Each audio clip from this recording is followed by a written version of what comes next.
锤叠法，将黄金锤打为薄片，再将纹饰的轮廓锤塑成型，赋予金片立体的层次感。再以錾刻法，用细錾刻画纹路，细致把控线条深浅、间距，最终成就这方金片。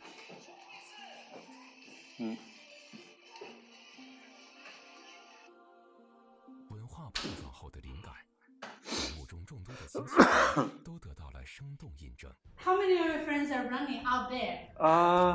I think I only know a couple. 匠心巧思，有的工艺及纹饰既带有盛唐的气度与雍容，又兼具西亚萨珊波斯和中亚粟特风格；有的金器则以动物形象呈现，姿态灵动，体现祥瑞寓意。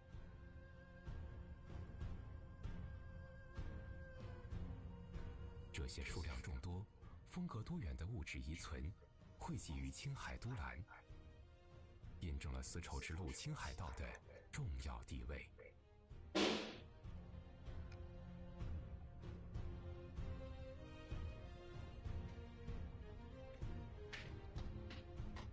I only know like a couple of people who are running, because as you know, it's like really hard to get in, you know, for anybody. So yeah.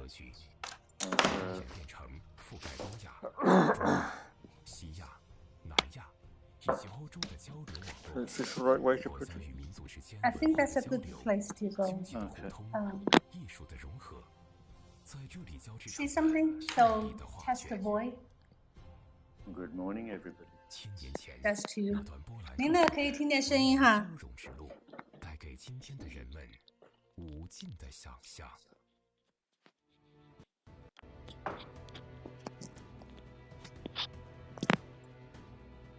有声音，可以哈，声音可以哈。可以这样听一下。你说一下。Good morning. Good morning. Right, so there are some couple of things like I kept to get new information. So if you hear me say something you have not heard or read, just smile, keep smiling, and keep talking, okay? As the plan goes. Yeah, okay. Because they kept feeding me with new information. So for whatever reason, I probably need to. All right. Control the controllables. Control the controllables. I am. I've done this quite a few times. Still, get nervous because I don't know whether I didn't say what I'm supposed to say, or I said something I should not have said. I think you said quite a lot last time. So. Last time I was with Steve, who stayed up very late, and so I had just keep talking. So I hope you can help me not to have to talk that much. So that'd be great. So to get this sound excited, okay? I'm not very good at sounding excited, but I'll see how it goes. Yes. Yeah. I remember I was traveling in Europe back in 1998, and I had the chance to sit across a British gentleman, very reserved, of course. I don't think he really appreciated my eagerness to speak. Because I was in a foreign country, foreign culture, and I learned English, so I was so happy that I wanted to talk, but he didn't want to talk. Yeah, I said, okay, what's the weather like in London? Well. Okay. 竹林七贤融于绢本中，这是为数极少作者确切的唐代人物画。穿越千年，他从帝王书案走入博物馆的展柜，成为禁止出境展览的国之奇珍。也许孙卫笔下的七贤曾完整的聚首过，然而1000多年来，画卷几经劫难，只剩4位幸存。今天的人们只能从中拼凑出关于 Right, because CCTV covers the University Elite Challenge, so probably we have to pay more attention there. Okay. I wonder if you feel comfortable reading some of these names. If you do, I will forward it to you. Or some of the names, some of the names of the elite runners. Okay, I should be able to manage most of them actually quite well. Okay, most of them, I should be okay, and most of them will actually have a like a shorter version of their name. But I'll be able to read. Okay, so I can read the Kenyan names, the Ethiopian names, the like Portuguese names, Okay, I'm sending you, and some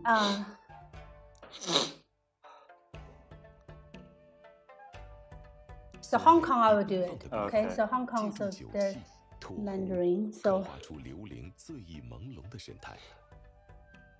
又定格于他执杯回首的瞬间，滑稽中透着一派超然。画到阮籍，孙卫的笔触变得轻灵流畅。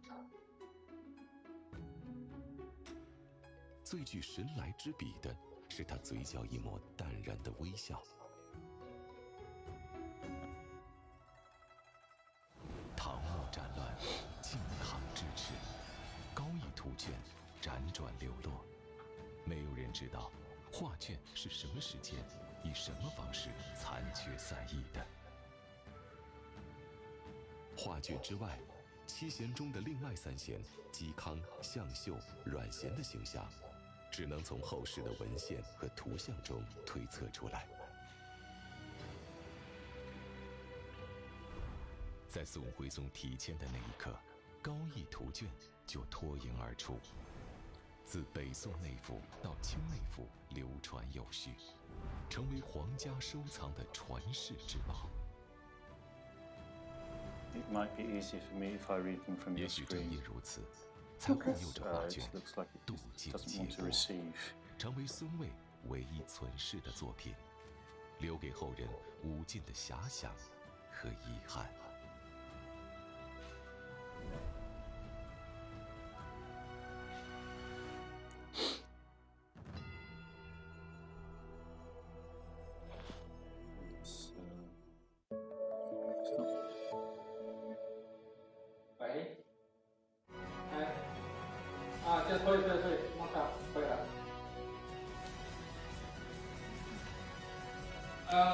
我出去，我把那个推到推到他翻好了，把你讲下来。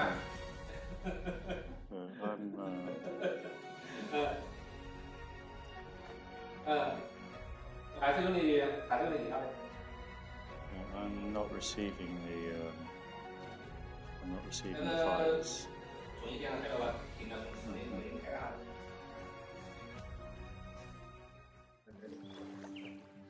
啊，不能马上很高了，我跟这个大的不能很高，讲的马上好。我马上讲来这个，马上讲下来，好，这里啊。So I try to open everything. So. Okay. Can I see the files of those, like the Brazilian and the Brazilian names? Give me a second. Okay, sure.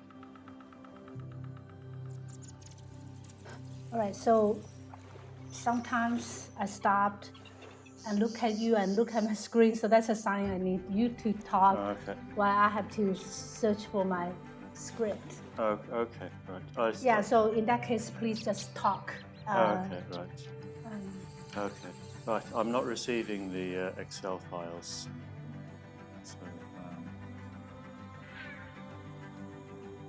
don't worry then. Don't worry. Okay, but I can why don't I just do it? I can read them from the screen I It's see. kind of small. Yeah, well, you can make it a bit bigger. But this is this is. Okay, okay. What about the Brazilian and the New Zealand ones? This is the thing. I don't know why. I could only open one at a time. So how about I do it? Okay, we'll see. Yeah, I'm sorry, but okay. in the beginning part, there are their names, so okay. you'll be fine, hopefully. You will be fine. 我们就开始说了吗？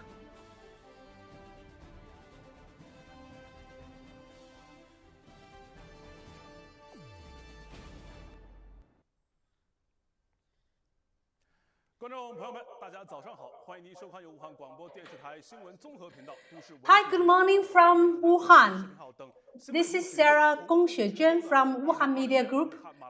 Join me today is Alan from the UK, a physics teacher from Wuhan, Britain, China school, having lived in Wuhan for over 20 years, and he also knows about the city. Meantime, he ran the Wuhan Marathon, half marathon in 2018 and 2019, and the full marathon in 2023. So thanks for joining us. Good morning, Sarah. It's a pleasure to be here. Yeah, so great to have a marathon enthusiast to bring the event to you. So right now we're bringing the 2026 Wuhan Marathon live on Facebook, on X, on YouTube, and local platforms are Video Wuhan Plus official account. So please join us and cheer the players or the runners together with me. It is sunny today with a temperature of 14 to 23 degrees Celsius. So about that's about 50 and 60, 70 Fahrenheit, right? According to your personal experience, this should be a very comfortable temperature or weather for runners. For the elite runners at the beginning, when the temperature is relatively cool, it will be great. Okay. The slower runners who are aiming to finish in 5 or 6 hours, at the end, if it's a little bit hot and sunny, then they're going to, as well as suffering from being really, really tired, they're going to be suffering from a little bit from the temperature. Okay, so we have had some rain, which concerned me and also the organizing committee. So thankfully today we had a sunshine break for the first time in days, and as you share that in the mornings, so we still have a little bit cool temperature, so very good for elite runners. Wuhan Marathon is hosted by the Wuhan Municipal People's Government, co-organized by Wuhan Municipal Sports Bureau and Wuhan Cultural Tourism Group, and operated by Wuhan Sports Development and Investment Co. Limited. So Bank of China is honored to continue as the title sponsor of the 2026 Wuhan Marathon for the 4th consecutive years.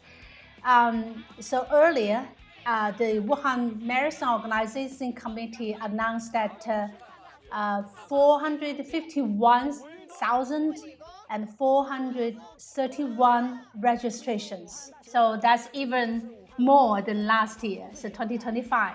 Yeah, that's a huge number of people wanting to apply for the Wuhan Marathon. It's a huge number of people. Right. Yeah, and for the total number for registered participants for the full marathon was 225,412, and 226,019 people have registered for the half marathon. We will have some special guests for you, which we'll disclose later. So as a result, the total number of pure competitive slots reached a record high of 30,000. So with 17,000 for the full marathon, while the rest for the half marathon. Okay, that's, well, the applications are about half for the marathon, half for the full marathon. Okay, you need to have some sort of experience in order to compete in this marathon or half marathon. Okay, so the quality of the runners should be quite good. Should, you know, on average, it should be quite good. And obviously, the elite marathon, there'll be some Kenyans and some Ethiopians running with some top Chinese marathon runners in both the men's and the ladies' events. So it should be pretty competitive. And especially the last few kilometers, the last 6 kilometers have been changed, and it's more of a straight line. And that means that it's more faster at the end. So there's a possibility, given the nice weather conditions, there's a possibility of actually having a new course record, possibly today, because it's in principle a little bit faster. I agree with you because of the newly brought in track in Chinshan district. The road is comparatively smooth, so we are expecting new records. And this year marks the 8th anniversary of the event, starting from 2016.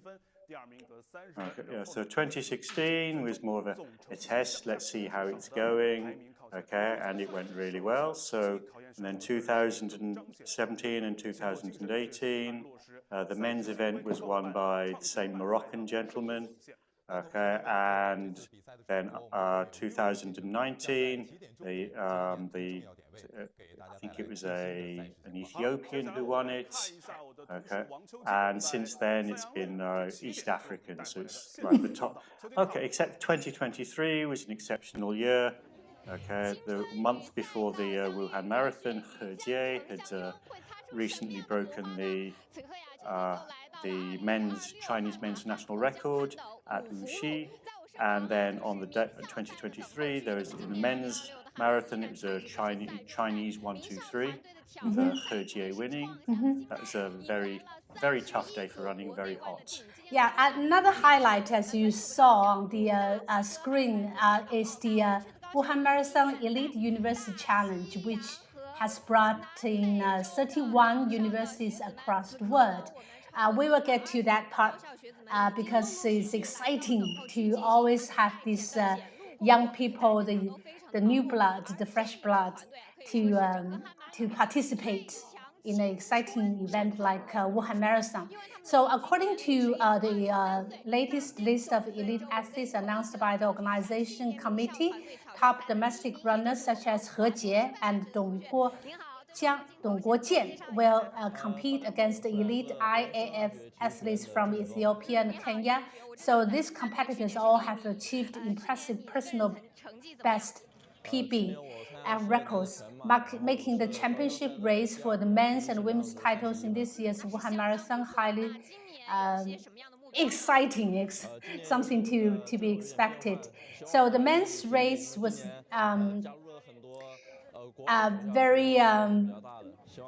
very exciting because elite athletes from China and abroad so have their PB under 2 hours and 11 minutes.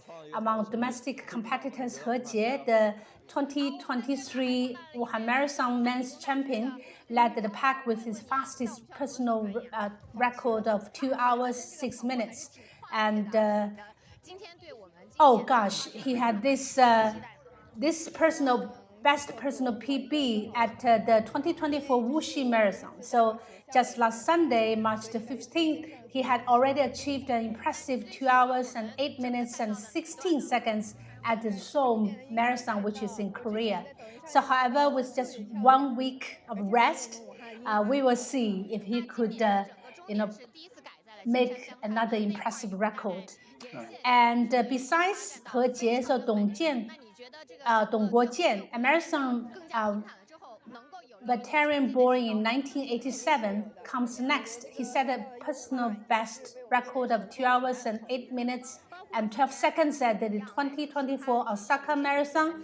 Domestic elite runners, including Su Guoxiong and Yang Dinghong, Ma Rui, and they also come to try to make their best record.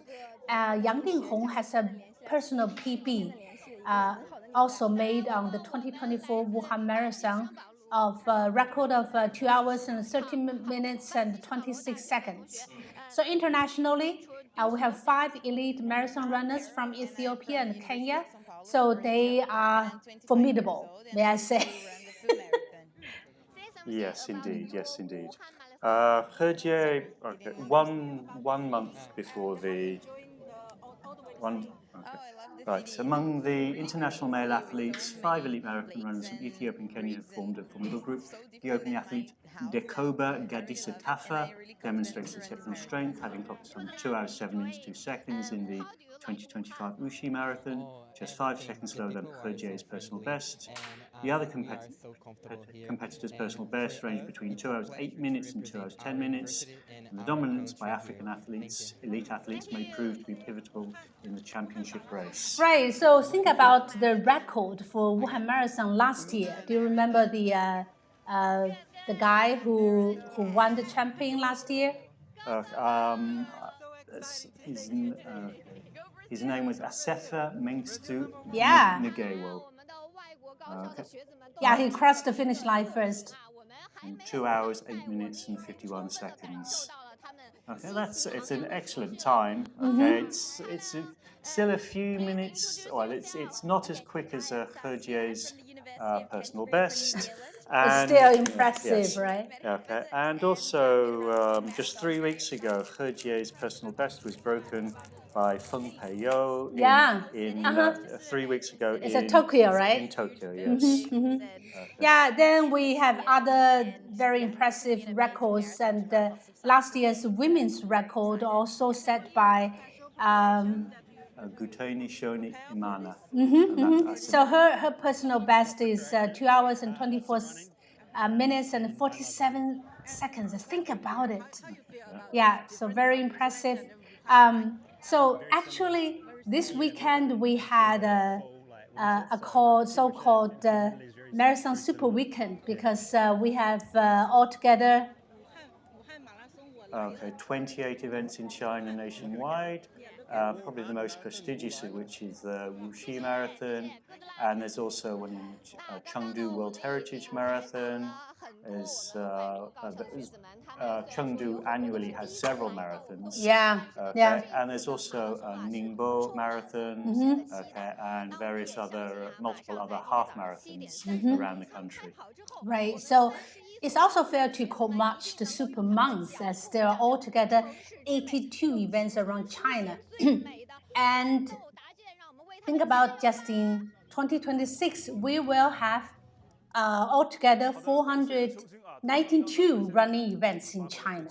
So let me ask you, what is the biggest joy of this event? Because I know personally you're enthusiastic about this event, and also if you couldn't get into Wuhan Marathon, you went to other part of the other cities in China as well.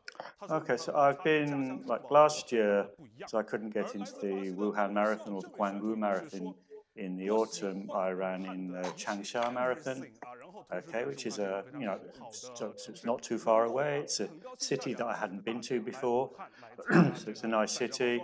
So there's lots of nice cities like around China, but there's also some much smaller towns and cities around Hubei province. So I've run, for example, in the Huangshi half marathon, which is in the autumn, the Huanggang half marathon. Wow. They're all close to Wuhan, yeah.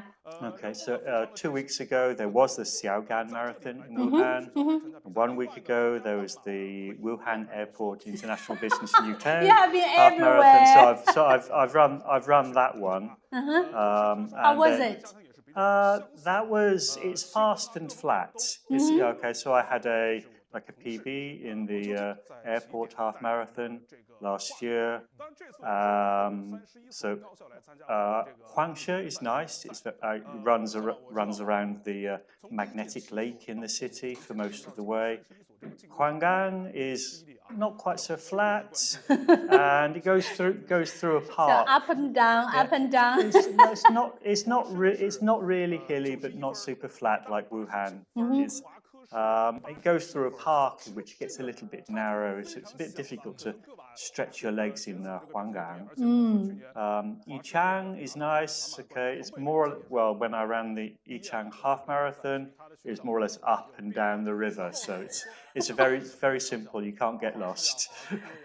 Wow, so I'm amazed that just simply how many places you have been, especially in our Hubei province. So that's very impressive. Yeah. So back to the elite runners. So we just talked about male elite runners. Now about women. So we also have some very exciting names like Ethiopian runner Adula Askali Alamea. Okay. So her personal best is 2 hours and 22 minutes and 56 seconds at the 2026 Dubai Marathon. Okay, the Dubai Marathon is a very fast marathon. Okay. And then we have Kenya's Veronica Njere Mina. Okay. Yeah, so her personal best was 2 hours and 24 minutes and 46 seconds. Oh my goodness. Okay. And then there are other two Ethiopian runners. Their best PB, 2 hours and 27 minutes and 2 hours and 29. We're just about to start. Here we are at the start line. Actually, early morning, my coworkers, they had already got hold of some of the exciting runners. Here we go. We have the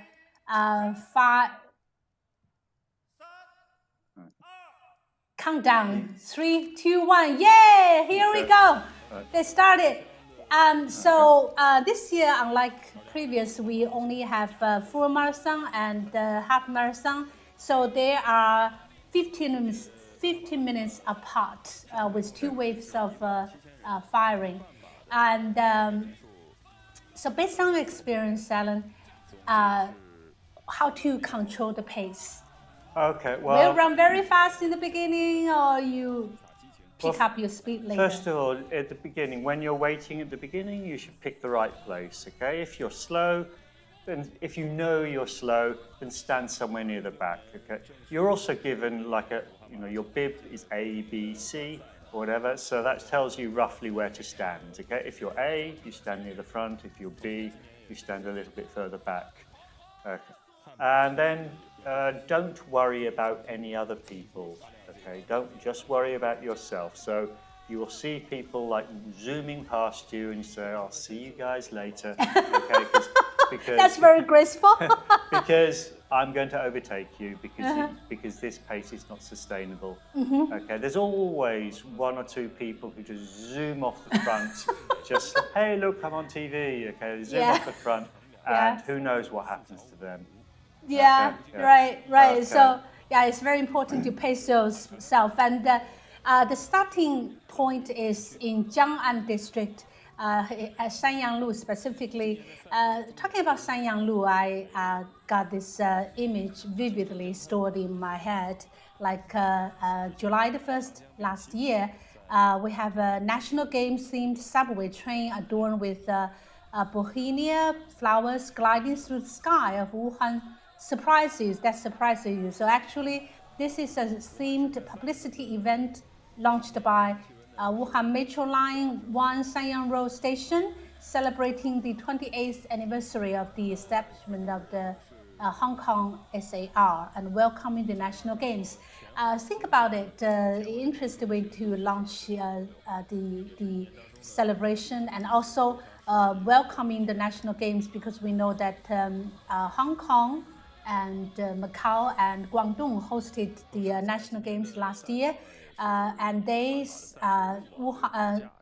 Hong Kong, they have 8 sports projects held. So when you step into the train, you have, all these events, image, and they also have this mascot and Chinese, which is the white, much loved Chinese white dolphins. So that says 2 things to me, close tie between Hong Kong and Wuhan or Hubei. And another thing is that this area, people are really creative-minded. So have you been to this area? Well, it's strange. For me, Sanyanglu is just like, actually, when I did a lot of cycling, all the good bicycle shops were in the area of Sanyanglu. Oh, great, yeah. It's also it's very accessible because of the line number 1 DTA there. Okay, so that's a really nice place. They're running past the Mao Monument now along the riverside. Okay, so it should be nice and open. Okay. Yeah, in memory of the anti-flood war. Okay. So actually, Jiang'an district is a very fascinating area. So basically, they focus on building a central financial and insurance hub. Financial industry has now become its leading sector, contributing 1/4 of the district's GDP. A total of 432 financial institutions of various types. So among which you have insurance regional headquarters, accounting for nearly 1/3 of the city's total, ranking first in the city. And Jiang'an district has also been approved by Hubei as the only excellent insurance ecosystem demonstration zone. So besides that, they also focus on building a pilot demonstration zone for international consumer cities. So last year we have quality of commercial districts such as Wuhan Tiandi, Wuhan Mixi, and Jianghan Road. I'm afraid you have heard or perhaps walked there a lot. Oh yes, yeah. And then Jiqing Folk Street. So talking about creative design and ecological environmental protection, so they have leveraged on the leading role of flagship enterprises. So to continuously enhance the 2 distinct industries, which are creative design and ecological environment protection. So talking about this, I wonder if you have been to this area where you could see very interesting renovation of the historical area. Like I'm talking about the Pinghe Packaging Factory, which was built in 1905 by British businessmen, located at number 10 Qingdao Road, Hankou. So the restored plant has a red brick wall, a bookstore, and a coffee shop and the office area, which are full of literary and artistic works, making people feel like they're in a fashionable and creative design place. Okay, well, just before we go on to the creative area, just say that on the 11th of April in Wuhan Tiandi number 1 building. Yeah. It's a very tall building. Yeah. And there's a race to the top of the building. So instead of running on the flat land, they climb the stairs. It's called a vertical marathon. Okay. So that's really challenging. Yeah. Okay. So okay. And secondly, Jiang'an is most famous for this is where my wife comes from. Oh, wow, that's the thing. So she must have told you a lot about the history, like very famous Banova's house. So that's the starting point of Wuhan's modern industry. So by Russian brothers J.K. Banova, the boss of the Fuchang brick tea factory. So today we still celebrate the Wanli Cha Dao, so the over 10,000 li tea route that has linked China and Russia and other places. Okay. So I went there at I went there in that area, the creative area, including the Bahnhof building, on Christmas Day.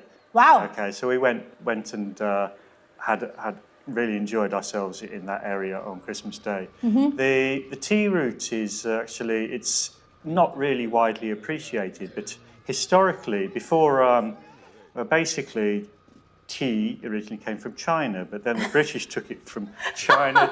British took it from China to India. Yeah. And then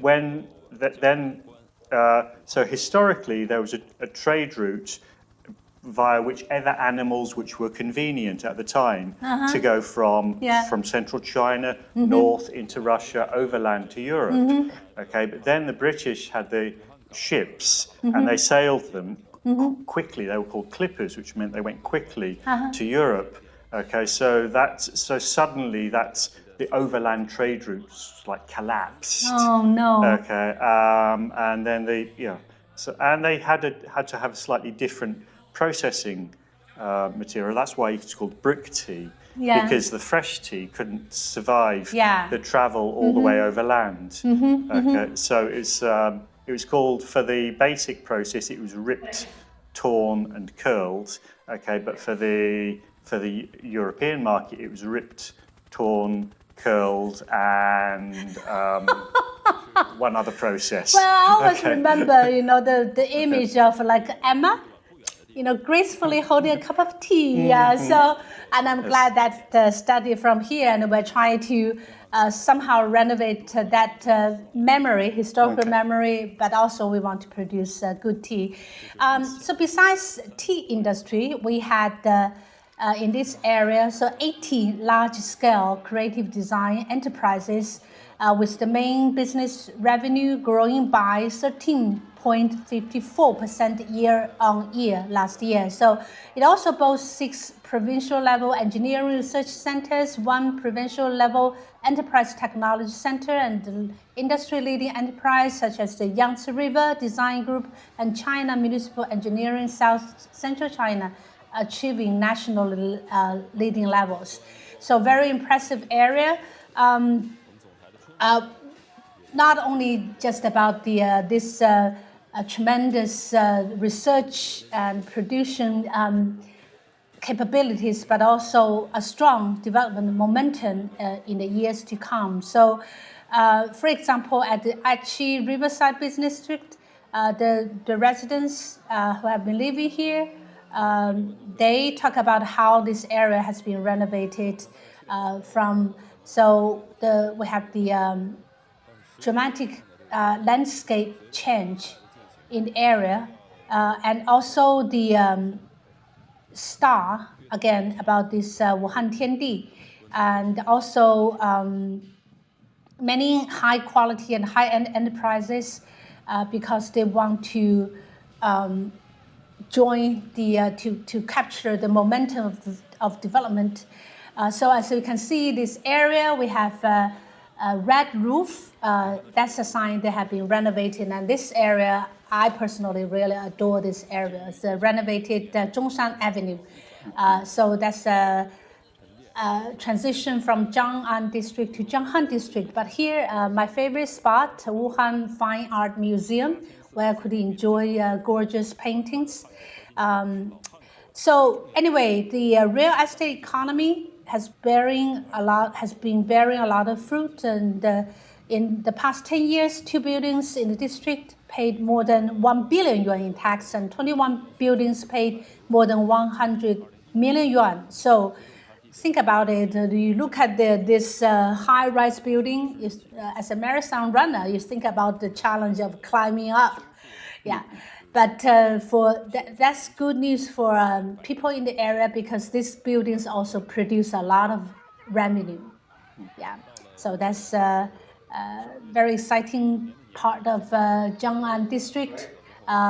Strong development momentum, as well as historical buildings, the renovation, and so it's very pleasant to run in this area. So as they now on Zhongshan Avenue, so probably you think about the also very famous Jianghan Road pedestrian street. So so they're on Zhongshan Dadao. They're just on 4 kilometers in 12 minutes. That's 3 minutes per kilometer, which is about 2 hours 6, 2 hours 7 pace. So they're going pretty briskly at this time.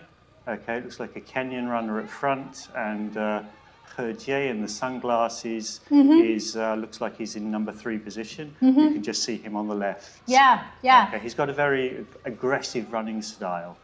Very distinctive, quite aggressive running style, whereas the Kenyan looks just a little bit smoother in my opinion.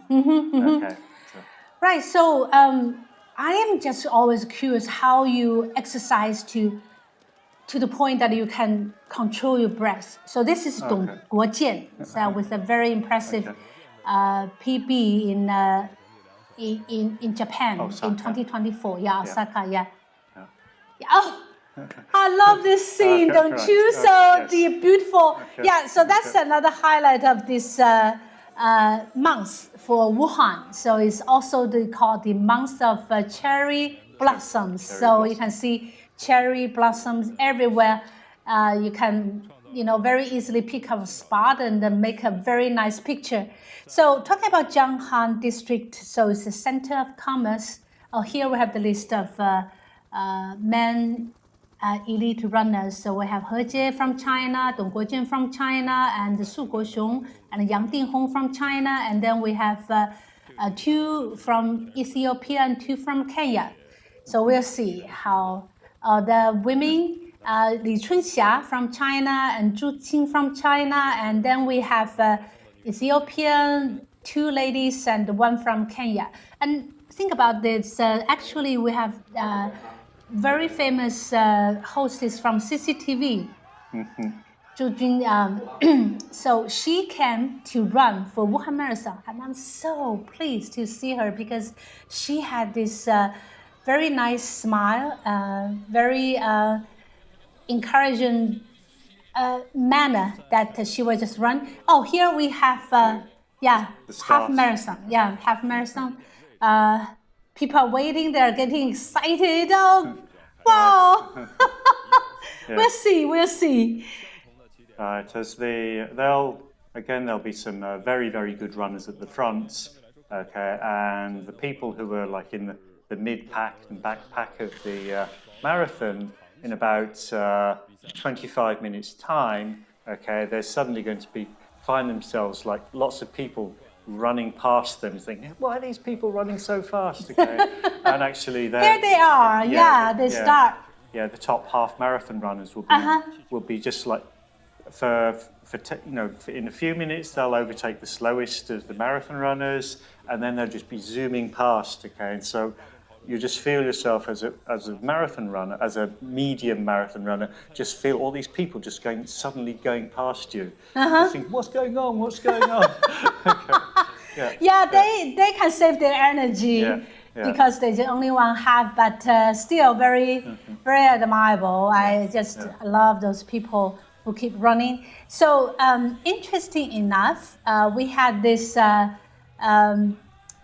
yesterday I heard this rap, very creative rap, talking about the marathon and transcending space and time, because they invited 4 iconic figures to join the Wuhan Marathon. So which are, can you just put a wild guess? 4 iconic figures? In ancient China. Oh, in ancient China. Yeah, just give a wild guess. Oh. Yeah, I'll give you one, okay? Li Bai. So you heard of him, Li right? Bai, the poet. The Tang Dynasty, 701 to 762. So he had this famous 故人西辞黄鹤楼，烟花三月下扬州. So my friend bids farewell at Yellow Crane Tower for River Town veiled in green willows and red flowers. Actually, you don't have to depart Yellow Crane Tower because we have beautiful flowers here right in Wuhan, don't we? So we had actually, let me look at the, so according to the report, so to create the most stunning cherry blossom themed marathon route, the 2026 Wuhan Marathon has planted nearly 1,000 cherry trees and 150 crab apple trees along the existing path, bringing total number of flowering trees along the route to 3,500.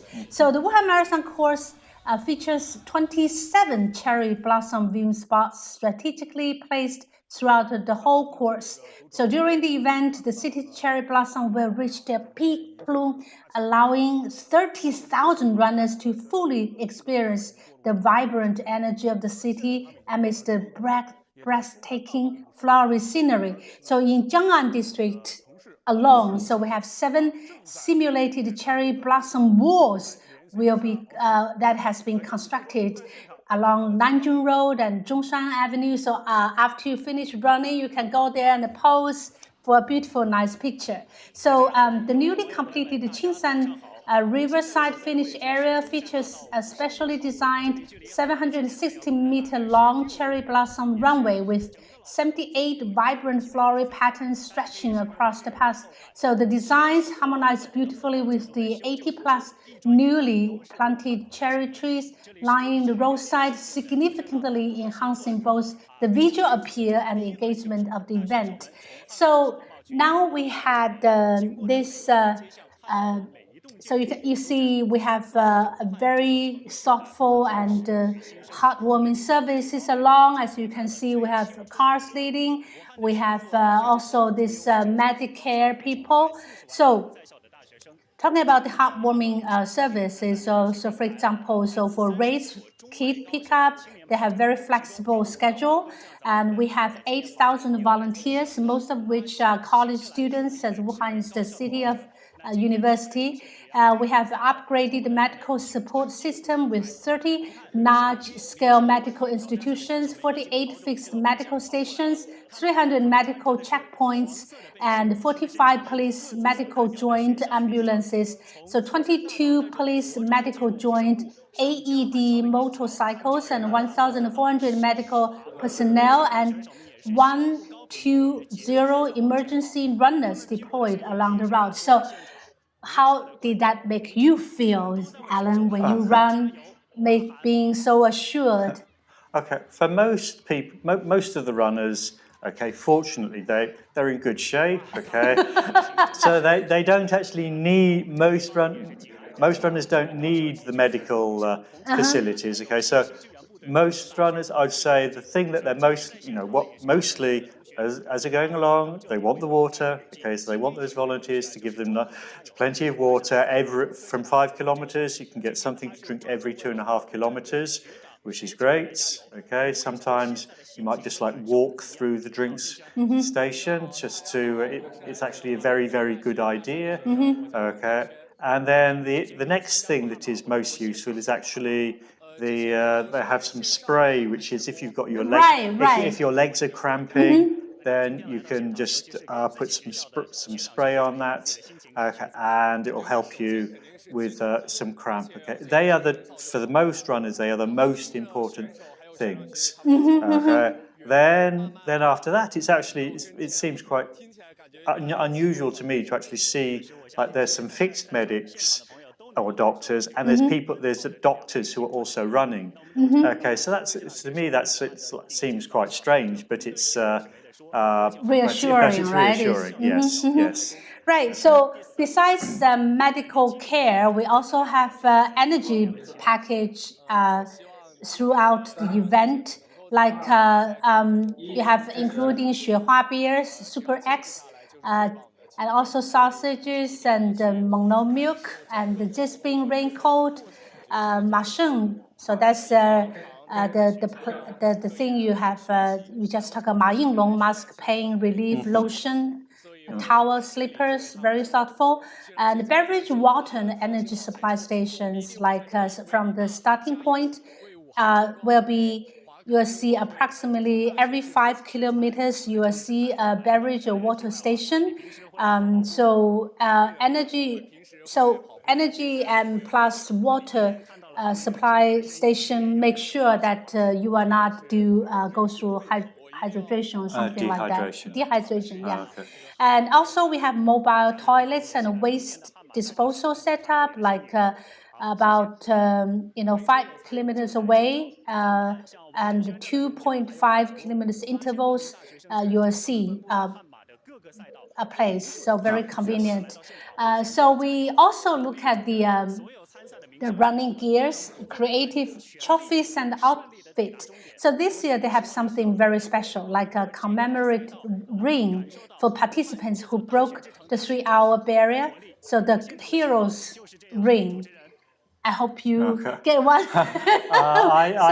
Okay, first of all, I don't think I need to be worrying about getting a hero's ring. Yeah. Okay, but again, in 2019 in Wuxi, there was a Chinese gentleman who was 70 years old who broke 3 hours. Wow. His name is was it Huang Sai-fu? And he's just one. As far as I know, he's just one of like 5 people in the whole world who has run 70-year-olds who have run the whole marathon in under 3 hours. I look hard at you, Alan. You can do it, and I hope you do it in Wuhan. Anyway, so he was actually used in the advertising last year for the Olympic Games for the CCTV5 Olympic advertising or CCTV Olympic advertising. Wow, that's totally amazing. Yes, it is. Yes. And so talk about this main the design. So the design of the finisher's medal draws inspiration from a Ming Dynasty gold ingot housed in the Hubei Provincial Museum.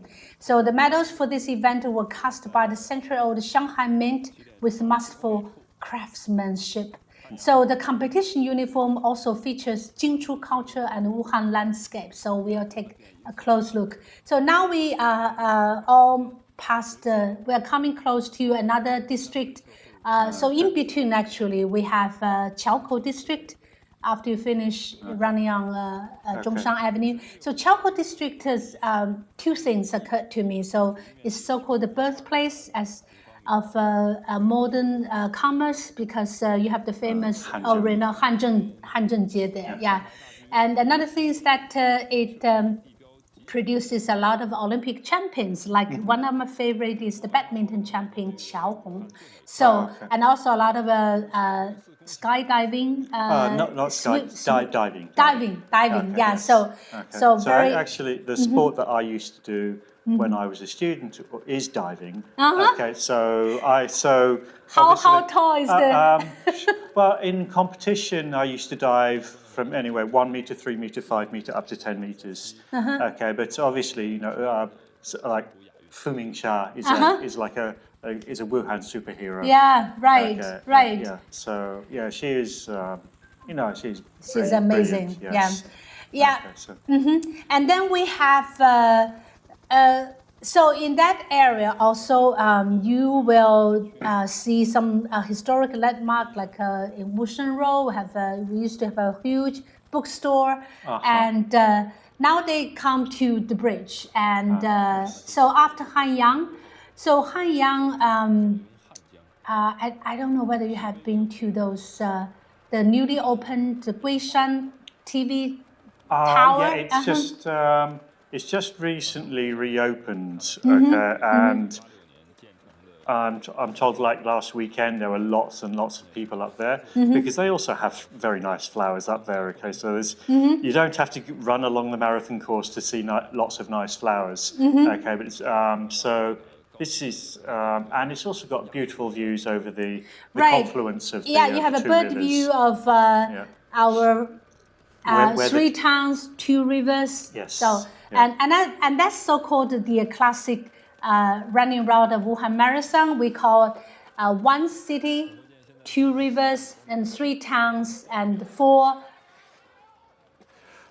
lakes. 4 lakes. Right. There's 1, 2, 3, 4, 5. Yes, yeah, 5, and now 7 districts. So, 3 towns. So, what are the 3 towns since you have been here for? Okay, the 3 towns. Well, Hankou, Hanyang, and Wuchang. Oh, great, okay, but not necessarily in that order. But when I first arrived, okay, it's like Hankou's business, Wuchang universities, and Hanyang car factories. Basically. Yeah. The Hanyang has one thing that is kind of captured the attention around the world recently because we have a trend so-called becoming Chinese on TikTok and other overseas media platforms. So, so we had this beautiful, I think it's a Russian lady. She dressed up in our traditional Han Fu. So very beautifully holding a cup of tea at the newly opened Guishan that TV tower. Okay, yes. She was sitting there, so we have the nice view of the city landscape where this lady, doing so. So we had this saying or line say, "You have met me at a very Chinese moment." So basically, she was drinking a cup of tea in a very traditional Chinese gown. So, which take me to another theme of this area, Hanyang. So we have this so-called Balsam friendship, or Zhiyin culture, or kindred spirit. So in this area, we have constructed. If you love music and art, you might go there a lot to the Qingtai concert hall, and also the newly constructed fine art gallery.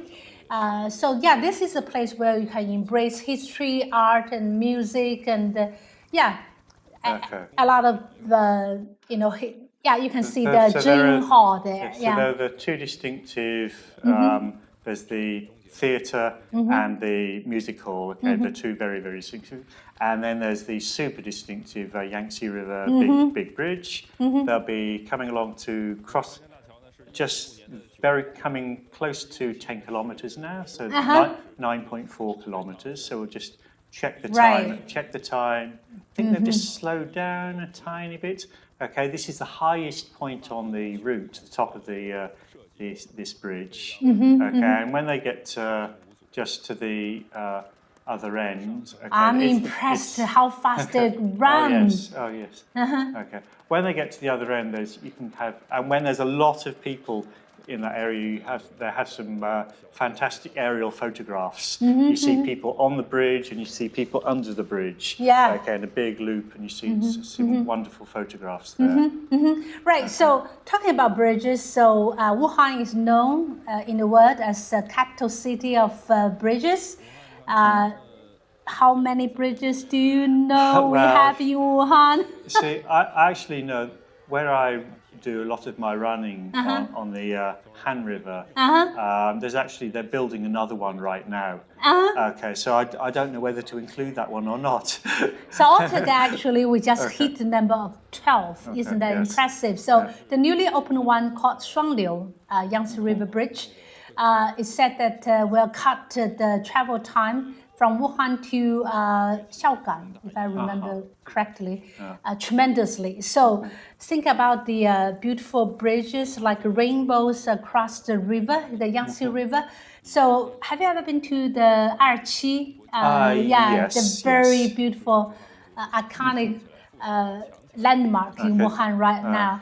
They even fancy the American Hollywood movie, The Pianist. Because they also put someone playing the piano under it, so you can look up, you see the beautiful bridge, and you look ahead of you the Yangtze River, and hear resounding the beautiful music. So, and there's various types of bridge. This is more or less a box girder bridge. Okay, to the left you could see in the background, you could see a suspension bridge, and then the number 2 bridge is a cable stay bridge.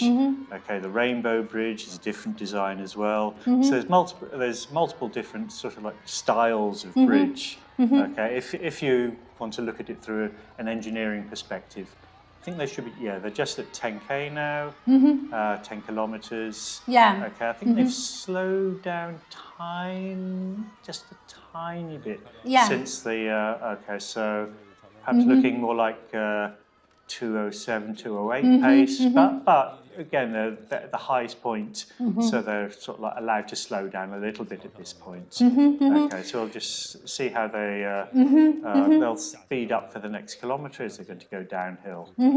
Yeah, so I have to correct myself. So when we talk about the 1, 2, 3, 4 bridges. 4 bridges.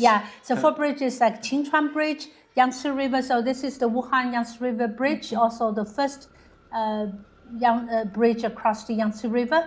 And we have Shahu Bridge, which we will see in few times. That's more of a causeway. And also Shuanghu Qiao. So So the 4 bridges, and then we have 5 lakes actually. So the Yuehu, the Moon Lake, Lianhuahu, Lotus, and the Shahu, Shahu, which is about to come, and then Shuiguohu, that is small. But then we have the big, huge, the largest urban lake in China, East Lake. So for the 2026 edition, so the course of Wuhan Marathon has been expanded to covers all 7 central urban districts of Wuhan for the first time. So in this way, runners can appreciate an unprecedented tour of the city's historical and modern landmarks.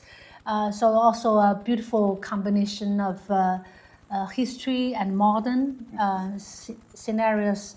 So the last 6-kilometer running course is smooth for better running result, as Qingshan district has renovated this area very beautifully, because Qingshan district used to be known as the industrial base. A lot of heavy stuff there. Steel factories. Yeah, but today they want to make sure that you have heavy industry there, but at the same time people can enjoy a good life. So they start to renovate. They have this famous Hongfangzi, the red brick building, and also a lot of scenic beauty of lakes, and also along the Yangtze River they have built these beautiful parks. So actually going through all the districts, all the central districts, okay, this is sort of like reminds me of the New York Marathon, which goes through all the New York boroughs. Okay, and they've traditionally, they just like say this is a great thing to go through all the different boroughs. Okay, and I think it might be slightly modelled on that, going through all of the mainland districts. Okay, I was looking at the map the other day and I realised how huge Hongshan is compared to the official area of Wuchang and Qingshan, because Hongshan is actually surrounds both of them. Okay, and to the both sides of the Yangtze River, it's really huge. Here we have the leading ladies just come through 10 kilometers. Okay, the drink stage at 10 kilometers. Okay, so. Wow, this is amazing! They're competing with men, and I'm speechless. Actually, I think some of the men they're probably like helping, doing pacemaking duties. Okay, but sure they can compete. They're better than most men. The leading ladies are better than the vast majority of anybody. Yes. Right. Yeah, we just saw the iconic yellow crane tower, which is a very big attraction for people because these days you do not just climb up to the top of the tower to get a bird view of, again, 3 towns where 2 rivers meet, very phenomenal. But at the same time, they had developed a lot of this is the first Chinese lady, leading Chinese lady. Yeah. Okay. Wow. Wish her the best. I love to see her make her record. Okay, so she's just a few hundred meters behind the 3 or 4 African ladies. Yeah. So back to the Yellow Crane Tower, they have developed this very interactive and immersive cultural experience. Like you can dress up like Li Bai, and they had this competition. If you could recite some of the famous lines of Li Bai. Oh, we just talked about Li Bai, and we also had another iconic figure. I wonder if you could get a guess, because I would guess somebody from the 3 Kingdoms. I would guess, but I don't know. Well, that's a very legitimate guess, because Wuchang, this one of the 3 towns, Wuchang, literally in Chinese, it names the birth of. We have military. So Yellow Crane Tower started as a watchtower right by the riverside. Now they relocated, but still. So this place used to have this famous martial general Yue Fei. I wonder you have heard. He is from Song Dynasty, Nansong Dynasty. I'm sorry. Okay. So we have this gentleman from 11th. 103, 1142. So he had his famous poem titled The River All Red, because he had his mind set to to fight for his nation, and he is a good fighter, is a great general. So he had this rest sets on end my hair. I lean on railings while I see the drizzling rain has ceased. Raising my eyes towards the skies, I heave long sighs. Yeah, it's very touching. It's very powerful, isn't it? So besides him, we also have Qu Yuan, another iconic figure. Is in the Chu Kingdom. Yeah, so 340 to 278 BC. And he had this famous line, the road ahead will be long and our climb will be steep. I think that the President Obama quoted something like this. Yeah.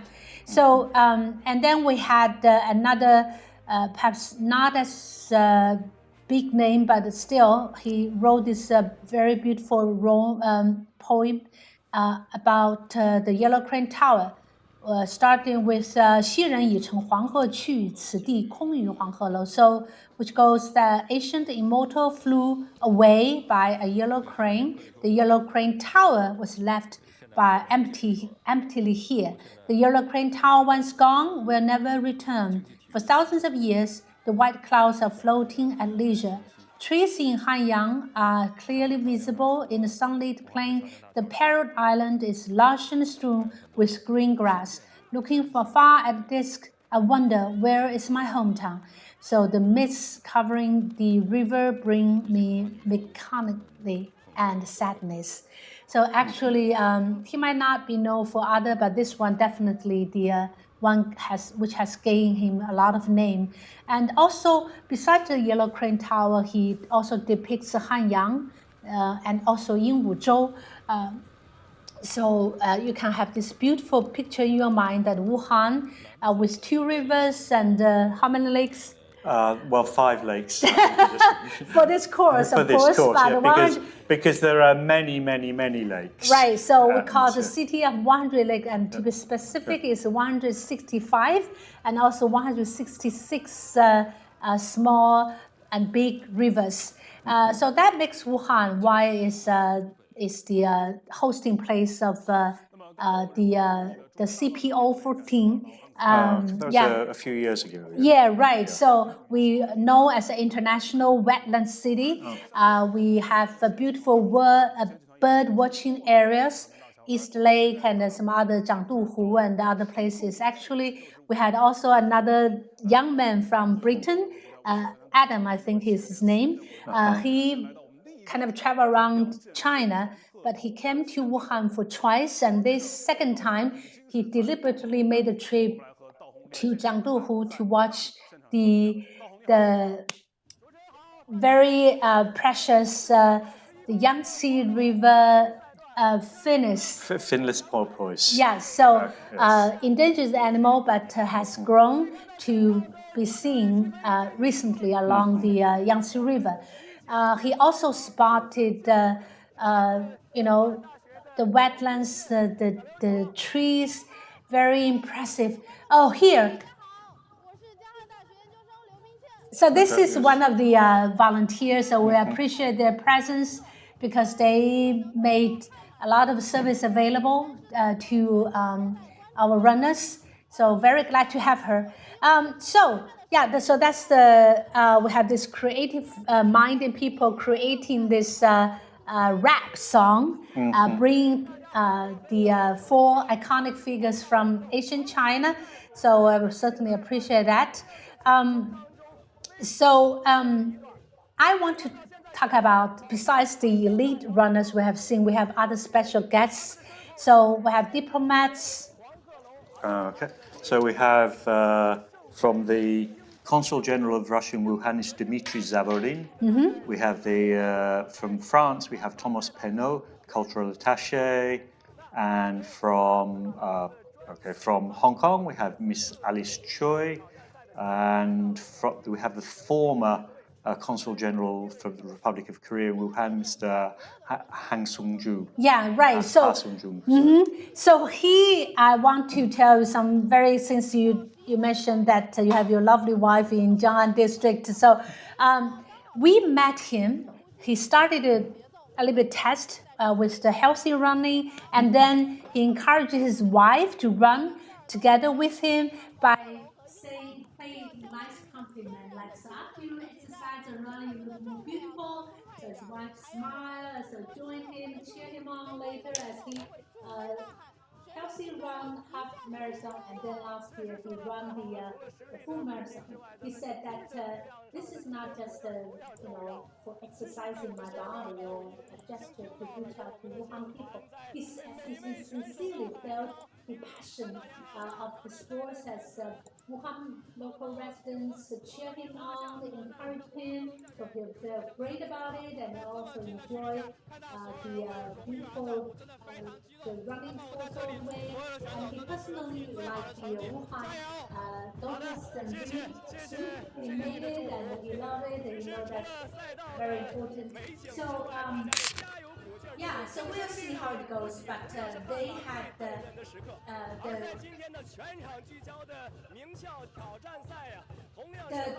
diplomats. Okay. There was a few years ago. There was actually consul, and he was actually a superb runner, a very excellent runner. So when he ran half marathons, for example, he wouldn't say what his time was. He would say, "Oh, I came 5th," or something like that, because he was so good. Wow. Okay, it was. Anyway, he was working for the British Council at the time. I think with organising things like IELTS examinations. Okay? But he's left. But he was an absolutely superb runner. Yeah, but may I say the legacy carries on as your present. No. He didn't run, but he came with a very nice promotional clip for Wuhan Marathon, as he said that he ran and he arrived and he said, "All right, so let me introduce you to the beautiful Wuhan Marathon." And behind that, so after you finish running, you can slow down to enjoy our beautiful Wuhan city, a low pace life here, where you enjoy nature, you enjoy a lot of different things. Yes. Very nice. Yes, I think Dominic McAllister. Okay, I think he definitely enjoys hot dry noodles. Okay, it's actually noodles is excellent running food. Okay, so if you, I suspect that several thousand of these runners will have had eaten hot dry noodles this morning, okay, before running, okay. So actually, I think that we organizing people, they offer breakfast run. So yes, hot and dry noodles are of course the first choice, but we have other things to treat you, to feed you. Yes, so the people who are running for a time, okay, they will just be having water, gel, energy drink, okay. The people they need calorie, okay, but the people who want to enjoy themselves, okay, they might stop and have something a little bit more interesting. Yeah, right. Actually, the organizing committee has also prepared, as we had not only run for the beautiful scenery, all right, and we also arranged a lot of interesting activities, food for sure, the beautiful cuisine in Hubu Lane and also Jiqing Street and some other areas. So tell me, having been here for so long, how many delicious cuisine have you tried in Wuhan? Well, actually, I'm a vegetarian. Okay. Oh, okay. So I automatically limit myself, but I still eat very, very well. But I usually, in the morning, I pretty much nearly always have hot dry noodles. Okay, nearly always. Because today, actually, I had some other noodles. Okay, just because I had to get up quite early and didn't have very much time. So the things that I like, okay, some of the Chinese food I really like, sort of like dried fried potatoes. Okay, so gambian tudosi, something like that. I think they're lovely. Okay, something like jiachang tofu, various versions of tofu. I really like. Gambian osu, okay, and various sort of like fried vegetables. Okay, so. Yeah, that's good choice. I can say that I can tell that you have been here for a long time. So now we arrive in Wuchang district. So Wuchang district features a lot of history as well, as it used to be the residential area for governments and good universities, and like Hubei University, and also we have beautiful ladies coming along. Good luck to you. And in this area, as you can see, the architecture in the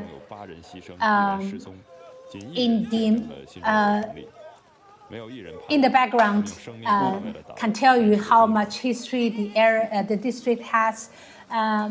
And it's because it's close to the Wuchang river bank.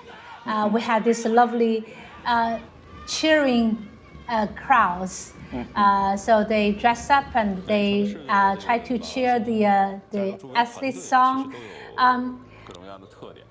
So we have this gigantic Yangtze River, the third longest river in the world.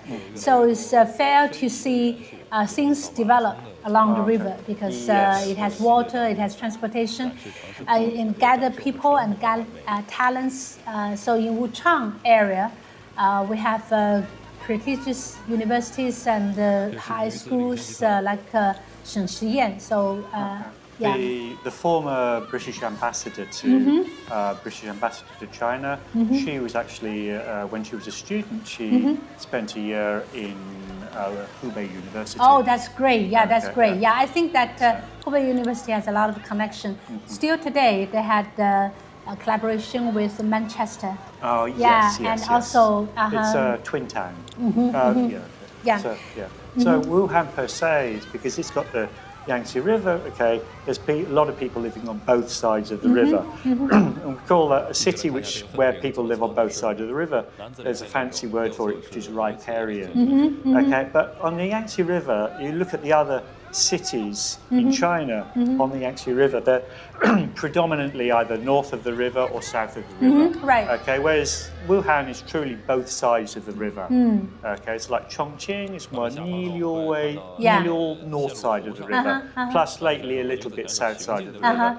Okay, but Wuhan is definitely, it's the three areas got very different, characteristics. I can't agree with you more. So now they're running along the Wuchang River Beach, and they just passed the also iconic, or say very beautiful cultural creative area called Tanghualing. I wonder if you have been there. So that is the spot where you have east meets west in reality. It's a very vivid illustration, because again, it's close to the riverside, so you have people coming in. They had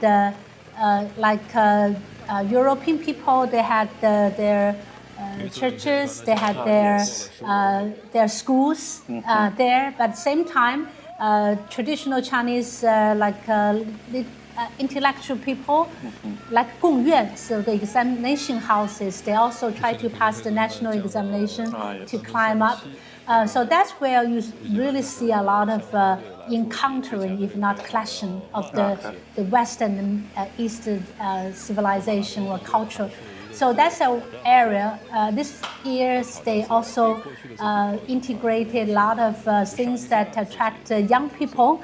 So they have cafe bars, they have a barbecue spot, and on the top of the small hill, you can have a gorgeous view of the river and also the Yellow Crane Tower, especially at night, lit up like a golden You know, just so it's a very, very nice view at night. A few years ago, there was I think definitely in 2023, there was the Wuhan Ancient City Half Marathon, which went, which went through a lot of these places, including right down this road here. Yeah, we also live broadcasted the event. Yeah, it was very good in the sense that because Wuchang used to be, as I mentioned earlier, a lot of history. We just celebrated the 1,800 year anniversary of the establishment of the ancient town. So yeah, I just love this area. I love history. And there's some more cherry trees in the background. Yes. Yeah. So as they pass along on this side, as you said, that Wuhan definitely a gorgeous city. You have the north and south side of the river. So.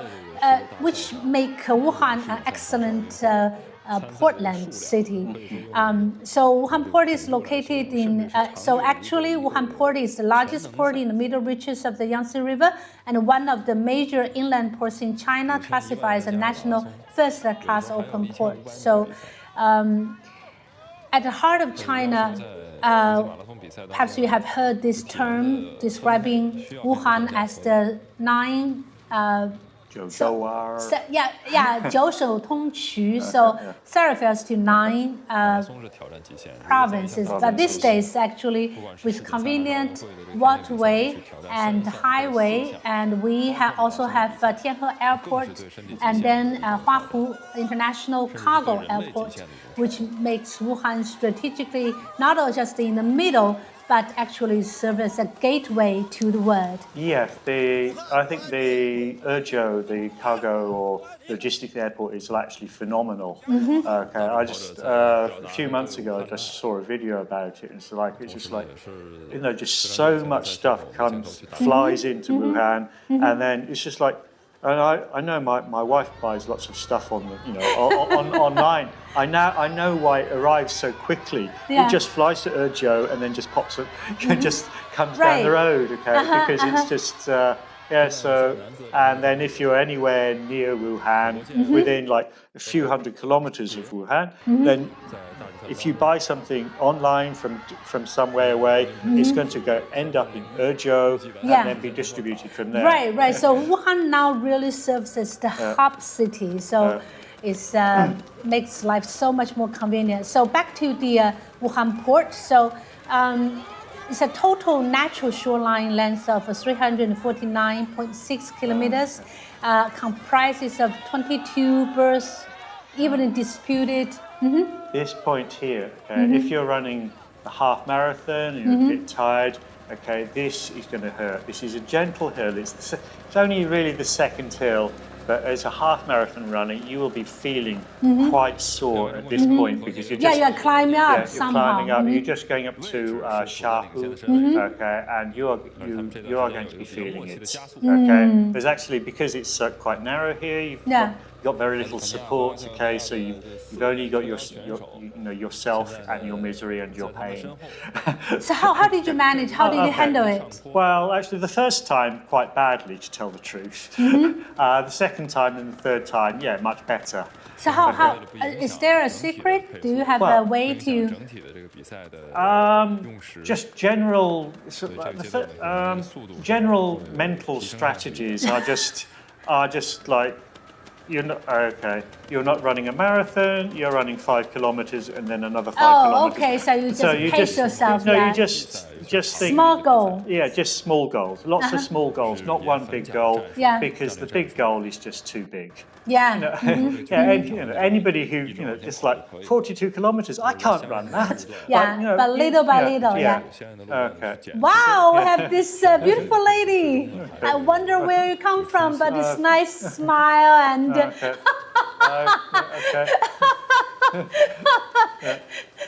I have no idea where she is. But it's always just so nice to have such a positive attitude and a beautiful smile. The cameramen are very good at capturing people with nice smiles. Yes.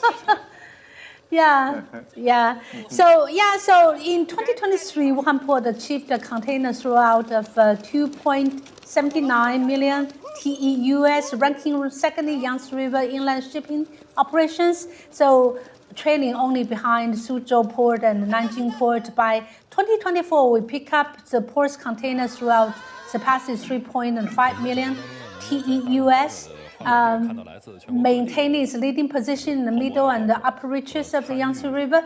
So now Wuhan Port has actively expanding multi-modal transport networks through integrated rail, road, and waterway systems, enabling rapid cargo transmission and efficient distribution. So in 2024, the port's rail water intermodal transport volume reached 231,600 TEUs, marking a 44.5 year-on-year increase. So so besides inland, we also had connection with outside world, like Yangluo Port especially, open a lot of international direct shipping routes to Japan, Korea, Russia, Vietnam, Indonesia. So so we look ahead and we just want to see Wuhan, stretch out her leg. So according to you, at this point, it's fair to say it is half. It's close to half marathon, yes. They're going over the bridge over Shahu now, just on the runner's right-hand side, so the left of this picture, they'll be coming up to Hanjie, and the half marathon runners will be finished just to the left as we're looking at it. So that they will finish there, and the full marathon runners will just basically go on the underpass. They'll be below ground for a couple of minutes before going sort of like heading straight towards East Lake. Yeah, as we mentioned earlier, special guests, including diplomats, all right, but then we also have special delegations, like a special one from Xinjiang province, because Wuhan has a sister tie with Bole city in Xinjiang. So they made a special trip to participate in the event. We also had a very special group of 6 people with listening and speaking disabilities. So they also participate with the aid of 20 volunteers. So I saw the video and I just, blew my mind, because I just admire their courage and the perseverance. Another special group coming from 31 universities around the world, and that's something I really want to talk about. So for first time, because last year we didn't have as many, but this year we have 31 universities from China and also from Asia, like South America and Oceania. So this event attract them so for example in elite universities. So this is something very exciting, because we met this people from like Tsinghua University. This gentleman talk about so we have Tsinghua University, so wish the very best for the event, and also from Hong Kong, University of Hong Kong, we have Zheng Qian, so it's a cross-country team. So something nice about her is that she used to participate in the 2024 Wuhan Marathon, and very excited to get back to Wuhan this year. And then we have University of São Paulo team from Brazil. So they had the honor to represent South America and one of the as one of the largest and most respected institutions of higher education in Latin America. So we also have let me see. Oh, a group from New Zealand, because Christchurch is also a sister city of Wuhan. Okay. So we have 5 people from young men and ladies. And what impressed me is what they say. Of course, they say this as a lot of foreigners coming in Wuhan to say, how big is the city? This city is huge. It is. Yes. Is that what impressed you in the beginning? Well, I grew up in London, so I know. Oh, London! Oh boy! So I okay. Here they're going on the bus. I know roughly. I know. Basically, who knows where London stops? Okay. Okay. Yeah, it's international metropolis. Yeah. Okay. But Wuhan is huge. Okay, and getting bigger, because when I arrived, okay, where the big roundabout to Optics Valley is, or just where sort of like Hust. Huazhong University. Oh yeah. That's pretty much where Wuhan stopped. Okay. Not really. We continue to. No, that's when I arrived. That is where Wuhan pretty much stopped. But now it's just more and more. Yeah, right. Much further. Yeah, you have Optic Valleys of China, so the city keeps growing. Yeah. Okay. So just in terms of infrastructure, when I arrived. Okay, line number 1 was not yet open. It was in testing phase. Yeah. Okay, and it was in so it was just like testing line number 1, and none of the underground lines had even started. Okay, and now there are I don't know, 14. Yeah. I don't know how many there are. Yeah, actually the circular loop. Line 12 is about to finish in May, so that will connect 3 towns nicely. So, Wuhan is coming very close to be a huge international, hopefully, metropolis with very nice the circular loop of metro. So back to Hong Kong group, we have, let me see. So they had Wu Yixi from Hong Kong, so Bachelor of Nursing, University of Hong Kong, and not Zheng Qian, we mentioned the lady, University of Hong Kong, come back again. So she's master's degree in economics. And then we have another man from Hong Kong, Liu Zhaojun, Bachelor of Dental Surgery or dentist, very promising future. And then University of Hong Kong, we have Xie Yingying, so Master of Journalism, so will be competing with me for journalistic jobs. Joking. And then we have Zheng Qian, back to Zheng Qian. So she had a record of 3 hours and 44 minutes. Last time in 2024 Wuhan Marathon, very, very nice record.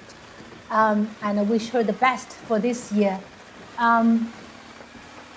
So what are the elite universities you know about China?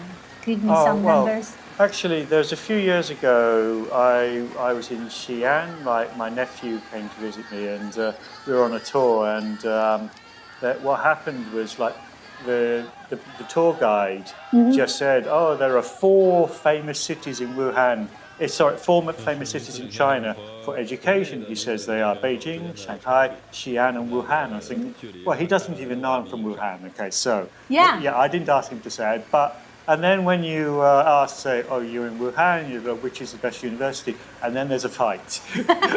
Okay. It's almost like a fight between Oxford and Cambridge, right? Yeah. So like, I think Wuhan University is the best. Well, I think Huazhong University, Huazhong Keji Dashi is the best. Well, I think Dida is the best. And there's, I think Hubei University is the best. Anyway. Yeah, they're in a good position to fight, because actually Wuhan boasts number 3. In terms of number of universities in China. And so, as I mentioned earlier, prestigious university in China, Peking University, Tsinghua University, Fudan University, Beihang University for the first time, and the University of Hong Kong, City University of Hong Kong, the Hong Kong Polytechnic University, Hong Kong Baptist University, the Chinese University of Hong Kong, and then we have this representative of South America and also New Zealand, University of Canterbury. And they have this rule that each school fielded 4 competitors, 2 male and 2 female participants competing in both half marathon and full marathon events. The top finisher in each category earned 31 points, followed by 30 points for second place, with subsequent rankings decreasing progressively. So total record scores were summed, and the fastest time determined the final standings. So this significantly designed competition format not only tests individual athletic but also highlights teamwork spirit, serving as a vivid demonstration of Wuhan's implementation of new event regulations and innovative event organization practices. So we'll see. I personally really want to give a big shout out to the young college students who especially coming so far, travel across the ocean to arrive in Wuhan. I think that this is not only just for the sake of a sports event, but also for building the connection between Wuhan and China with the rest of the world.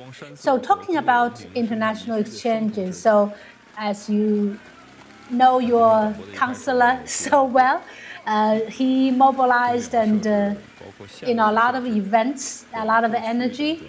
So have you participated some of the programs, events? Your consulate general.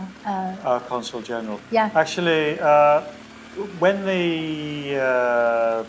the British consulate first opened in Wuhan, there was Nick Whittingham, and so I knew him. So we invited him to join us in a documentary featuring the Wuhan Wuhan Expo Park. Oh, okay, that's a lovely place. You're going to talk about Sakura, go here, go here, go everywhere. The Young Spring of Civilization but remember Museum. the Wuhan Expo Park is open, every day of the year, as far as I know, and you can see like flowers and trees and stuff from all around China, and also there's the East Lake Botanical Gardens. Right.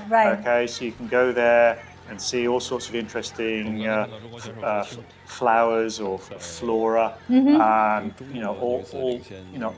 all the time. Okay, you don't just need to go to East Lake or Wuhan University seems like it's already fully booked out if you want to go and see sakura. Okay, there's just along various riversides where I go running.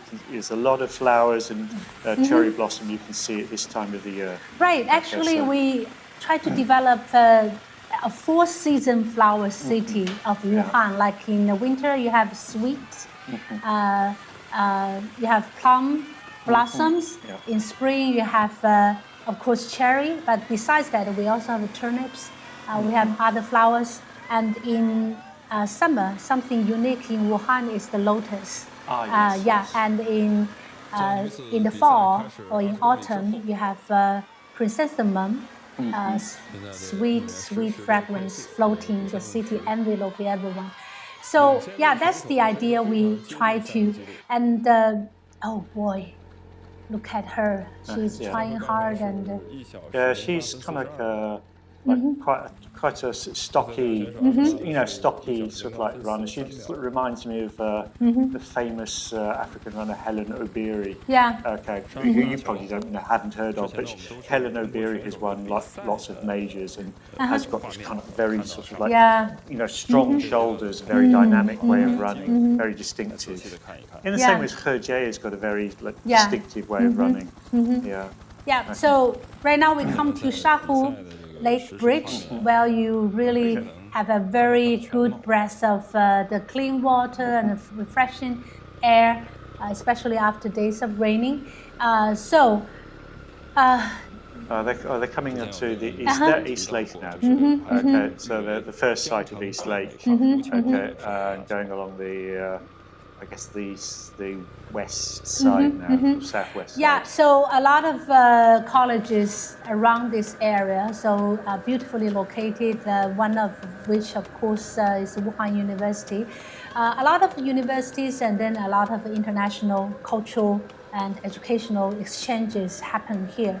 So last year in China, between China and France, so we have cultural, because last year marks the 60th anniversary of the Sino-French diplomatic tie. So a lot of cultural events, like in the summer, we have the Summer Solstice Music Day of the 2025.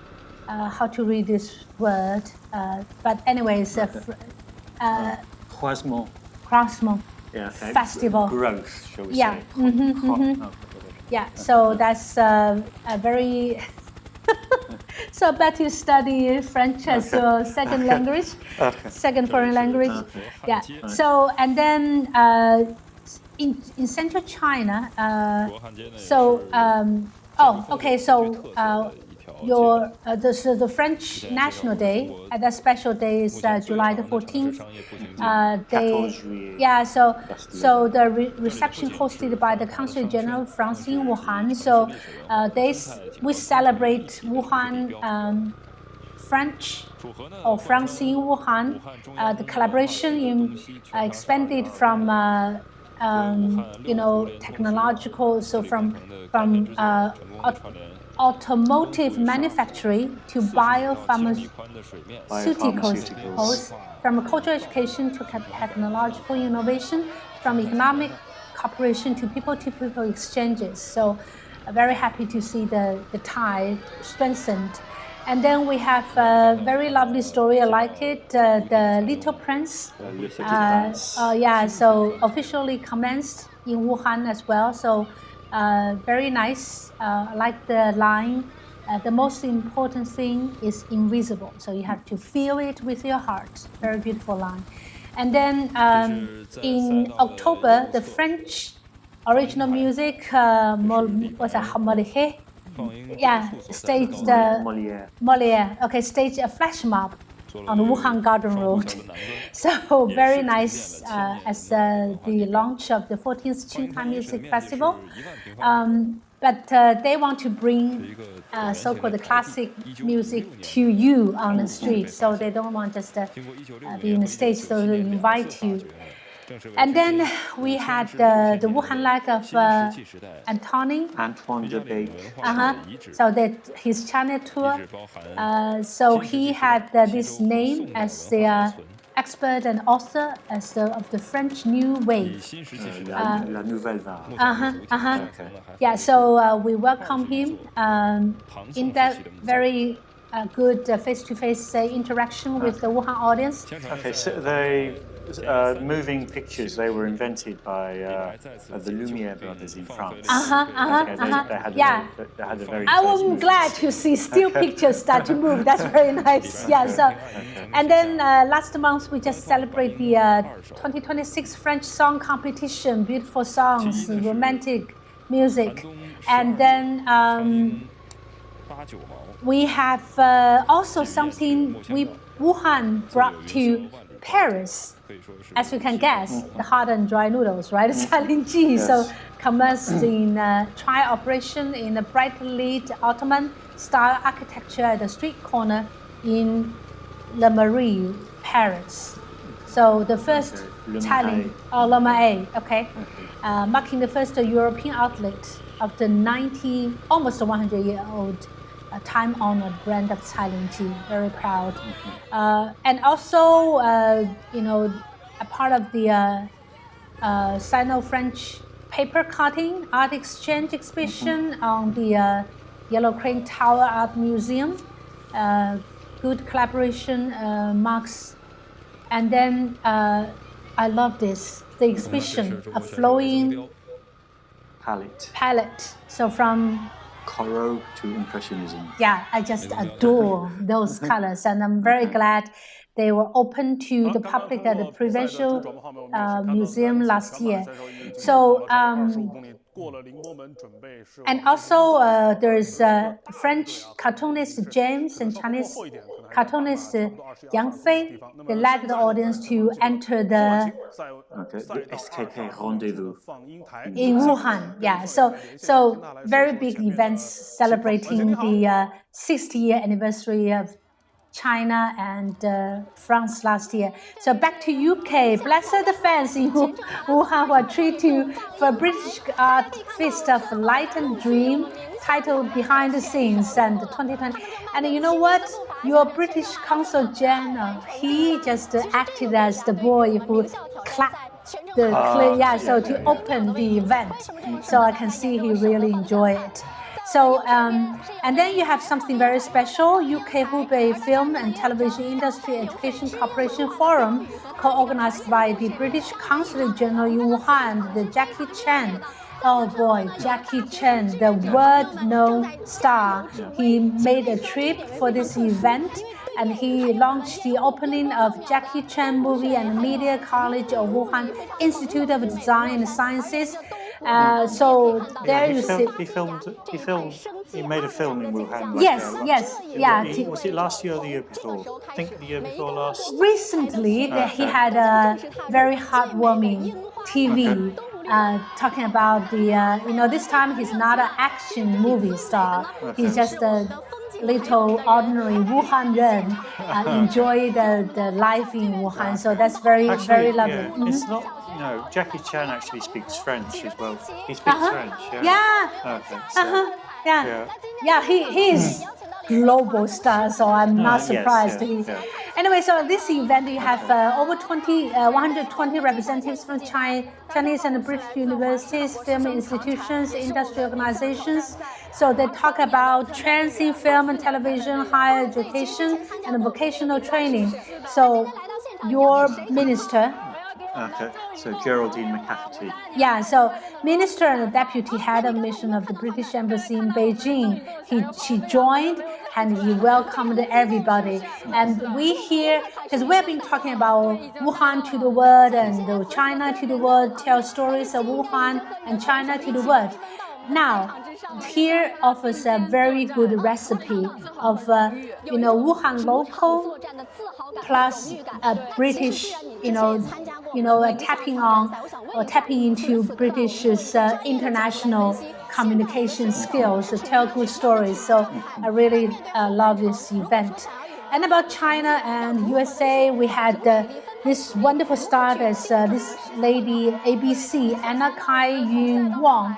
So Chinese-born girl, her grandpa used to be part of an engineer, making the Wuhan Yangtze River Bridge.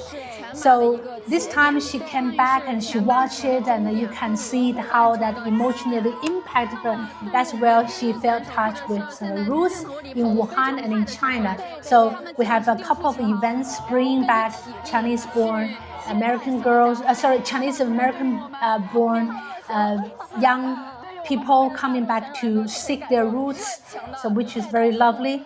And then we have a delegation of teachers and students from Huntmead School in Tacoma, USA. Tacoma is northwest near Seattle. Unfortunately, it's got Tacoma also has a very famous bridge, but for all the wrong reasons. I think Seattle, Sleepless in Seattle, that's the call. You have a very interesting weather, like always drizzling, but also. Anyway, so we at the same time we have Siem Reap International School in Cambodia. They visit Wuhan together. Of course, enjoy the East Lake and also ecological beauty, and learn about traditional culture at the Hubei Provincial Museum. So during the visit, the young participants immerse themselves in traditional culture. They enjoy also visit our classroom learning. So they form ties with students our students and visit iconic buildings. So back in 2016, Wuhan and Tacoma, they started to build bonds. And in 2024, foreign languages school affiliated to Wuhan University, they made a visit to Tacoma, Washington, USA. So very nice exchanges since then. And then young guys, good. And then we also have the Yangtze River Mississippi Regional Dialogue held in Wuhan on October 29th. So official scholars and also youth representatives from China and the US got together talking about environmental protection. And I'm very impressed because these two are huge cities. Also in China, the Yangtze River runs from west to east and the Mississippi is from north to south. But it's also always serving as, how to say, the lifeblood of the city, of the country. So I'm very glad to hear dialogues between two countries and two regions, specifically about how to protect the big rivers for the improvement or sustainable development of civilizations. As we Wuhan last year host the 大河对话, so the big river, the Great River Forum. So we used to host it back in 2017 and then 2018. I'm very glad to resume it last year. And something impressive is that as we interview the UN sector in China, so this gentleman talked about how he admired, because he also traveled around China and paid close attention to how China is doing agricultural and environment protection. So he said that very much admire China's way of doing things. So we do not sacrifice environment as the cost for development. So I'm so glad to hear that. So last year also marks the an important event in China. It's an 80-year anniversary of the World War II. So ending. So we had this wonderful tie between China and the Flying Tigers from the US. So last year they had this, their descendants. They had these young people coming from the US visit China, and also Wuhan specifically. They expressed hope for strengthened tie, but they were really impressed. They say it blew their mind after watching the robots practicing Tai Chi, sorting garbage, and playing chess at the Hubei Humanoid Robot Innovation Center in Wuhan. So, and then we have exchange between China and Italy.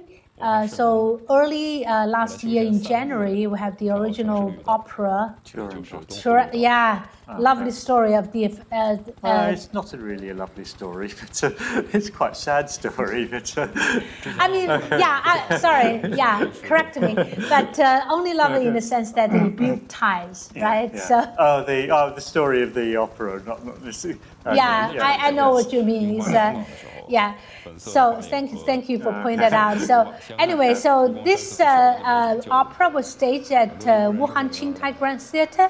So the genuine Italian opera experience launched the year's cultural, and then that reminded me of the brilliant presentation of Italian culture at the Winter Olympics Games recently held. I just adore the how they staged.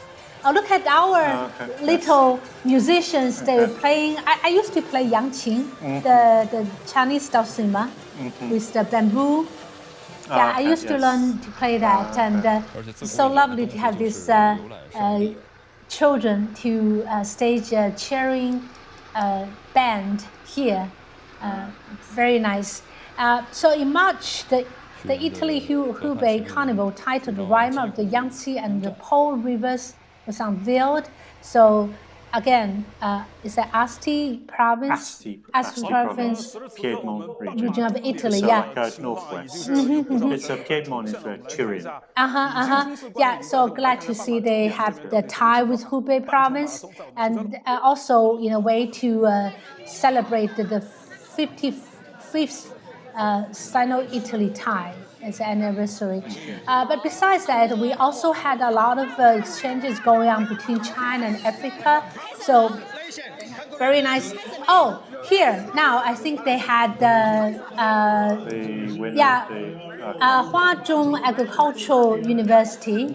I think this is one of the elite challenge. So we had from the running of Wuhan, the half marathon. Yeah, half marathon destination, and they are now. Yeah, congratulations! You're here already. Oh my goodness! He's looking a little bit confused. Yeah. Where do I look? Do I look at her? Do I look at the camera? Do I look at the ground? He's actually quite a shy boy. Yeah, but I think that he needs some time to gather his breath as well. But congratulations, very impressive. He's got one on his arm. He's got one of like the modern high-quality heart rate monitors.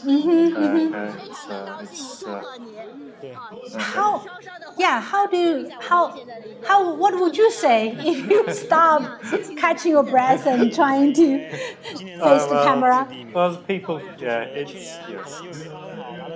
Anyway, the weather it's still cloudy, which is good. It looks pretty cool. Okay, so the weather's still pretty good for for everybody at the moment.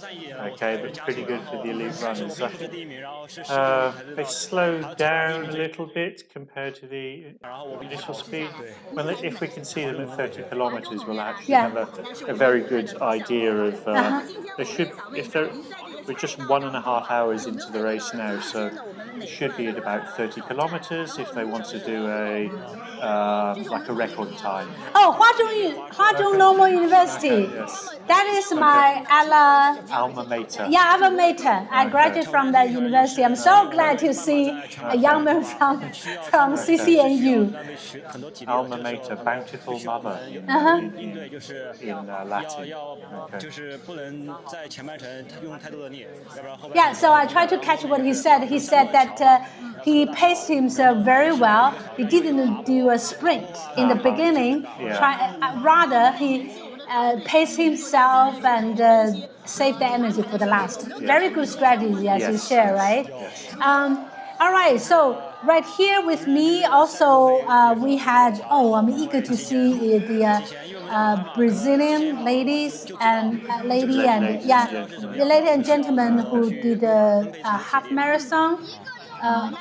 So they're Pedro Franciosi Nardini. Yeah, so whose record is best PB is 1 hour and 39 minutes 18 seconds, and also Alice Toledo Pisa Abramento. So this lady best. That's 10K. 10K. Okay. That's a very good 10K chart. Yeah, that's very good indeed. So, and then we had also this gentleman, Queen Ronian Gardner Hall. Yeah, so from Brazil, Canterbury, from New Zealand. Oh, sorry, so thank you, Okay, he's 2:38. That's very decent. That's very good. Okay. It's like sub-elite, but it's extremely good. Okay. And then we have Lucy Elizabeth King from New Zealand. 1:35.50. Yeah, that's very impressive. That's very nice. Yeah, very nice. That's roughly my half marathon time from 40 years ago. Whoops. Okay. So. And then so besides 4 from New Zealand, we also had 4 from Brazil. They all 2 for full marathon, 2 for half marathon. So we have Luisa Rio de Freitas Miranda Filho. From Brazil, yeah. Probably called Ali or something. Yeah, whose best PB would be 2 hours and 47, 58. Yeah, and well Caroline Martins Ferrero from Brazil. Yeah, also for a marathon with a record of 4 hours, not bad. 4 hours and 48 seconds. She'll be wanting to break 48 out. 4 hours, definitely. Okay. Yeah, so I'm eager to see, whether our counterparts, foreign counterparts from Brazil and New Zealand could set up new records. So I'm excited to see them. And the gentlemen who've already finished in under 1 hour 15 minutes because they started 1 hour 18 minutes ago and he's already been interviewed. So that's for the half marathon starters. Okay. Yeah, so still halfway to go. So back to the elite African runners leading the way. We talk about China and Africa. So the Thai, very interesting. This we had this inclusive. Oh, this lady from Peking University. Wow, look at her. She's looking quite fresh. And this is about.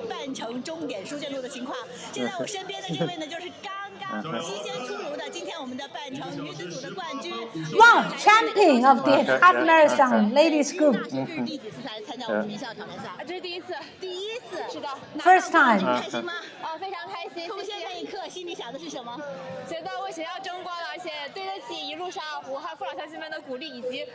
Okay, thanks to the cheering of Wuhan people, very glad to win the prize for school.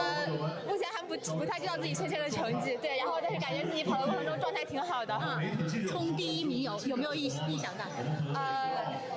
没有意想到，对，意想到。Yeah, the first place come as a surprise, but a very pleasant surprise, right? 这位漂亮的小姐姐拿到了今天第一名。那分享一下，我们今天在赛道上哈，有没有在路上？She's got a little bit more presence in front of the camera than that young man. I see your point. Yeah. Okay, it's not his fault. He trains to run. He doesn't. He's trying to face the camera.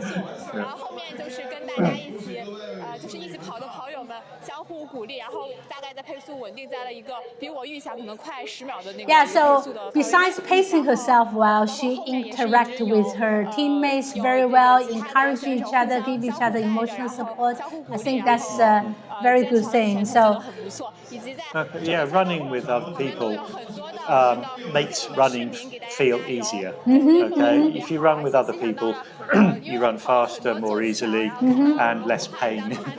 It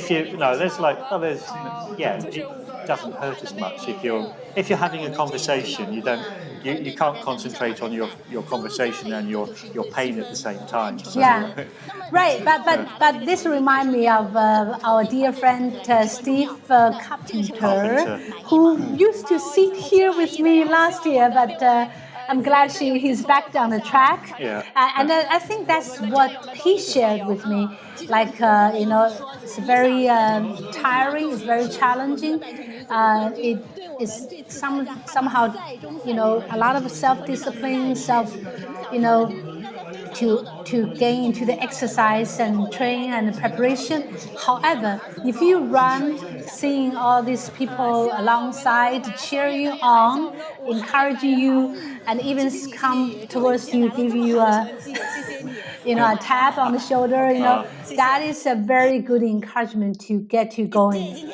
Actually, the first time I ran, my feet were actually in bad shape because I made lots of very elementary training mistakes. Oh no! So I started off quite early on. I had one foot which hurt a little bit. By the time in my training, by the time I actually ran the race, both feet were in really bad shape. Oh no! But I ran. But it's like when it's like seeing so many people you just like feel really. I can't stop now. I must carry on running, even though my feet were saying, "Don't run." Yeah. So that's the power of people's encouragement. That's great. So coming back to China and Africa cooperation, so we have Honorary Amelia Arthur, Minister for Fisheries and Aquaculture Development of Ghana, led a high-level delegation to Hubei province and Wuhan in late January.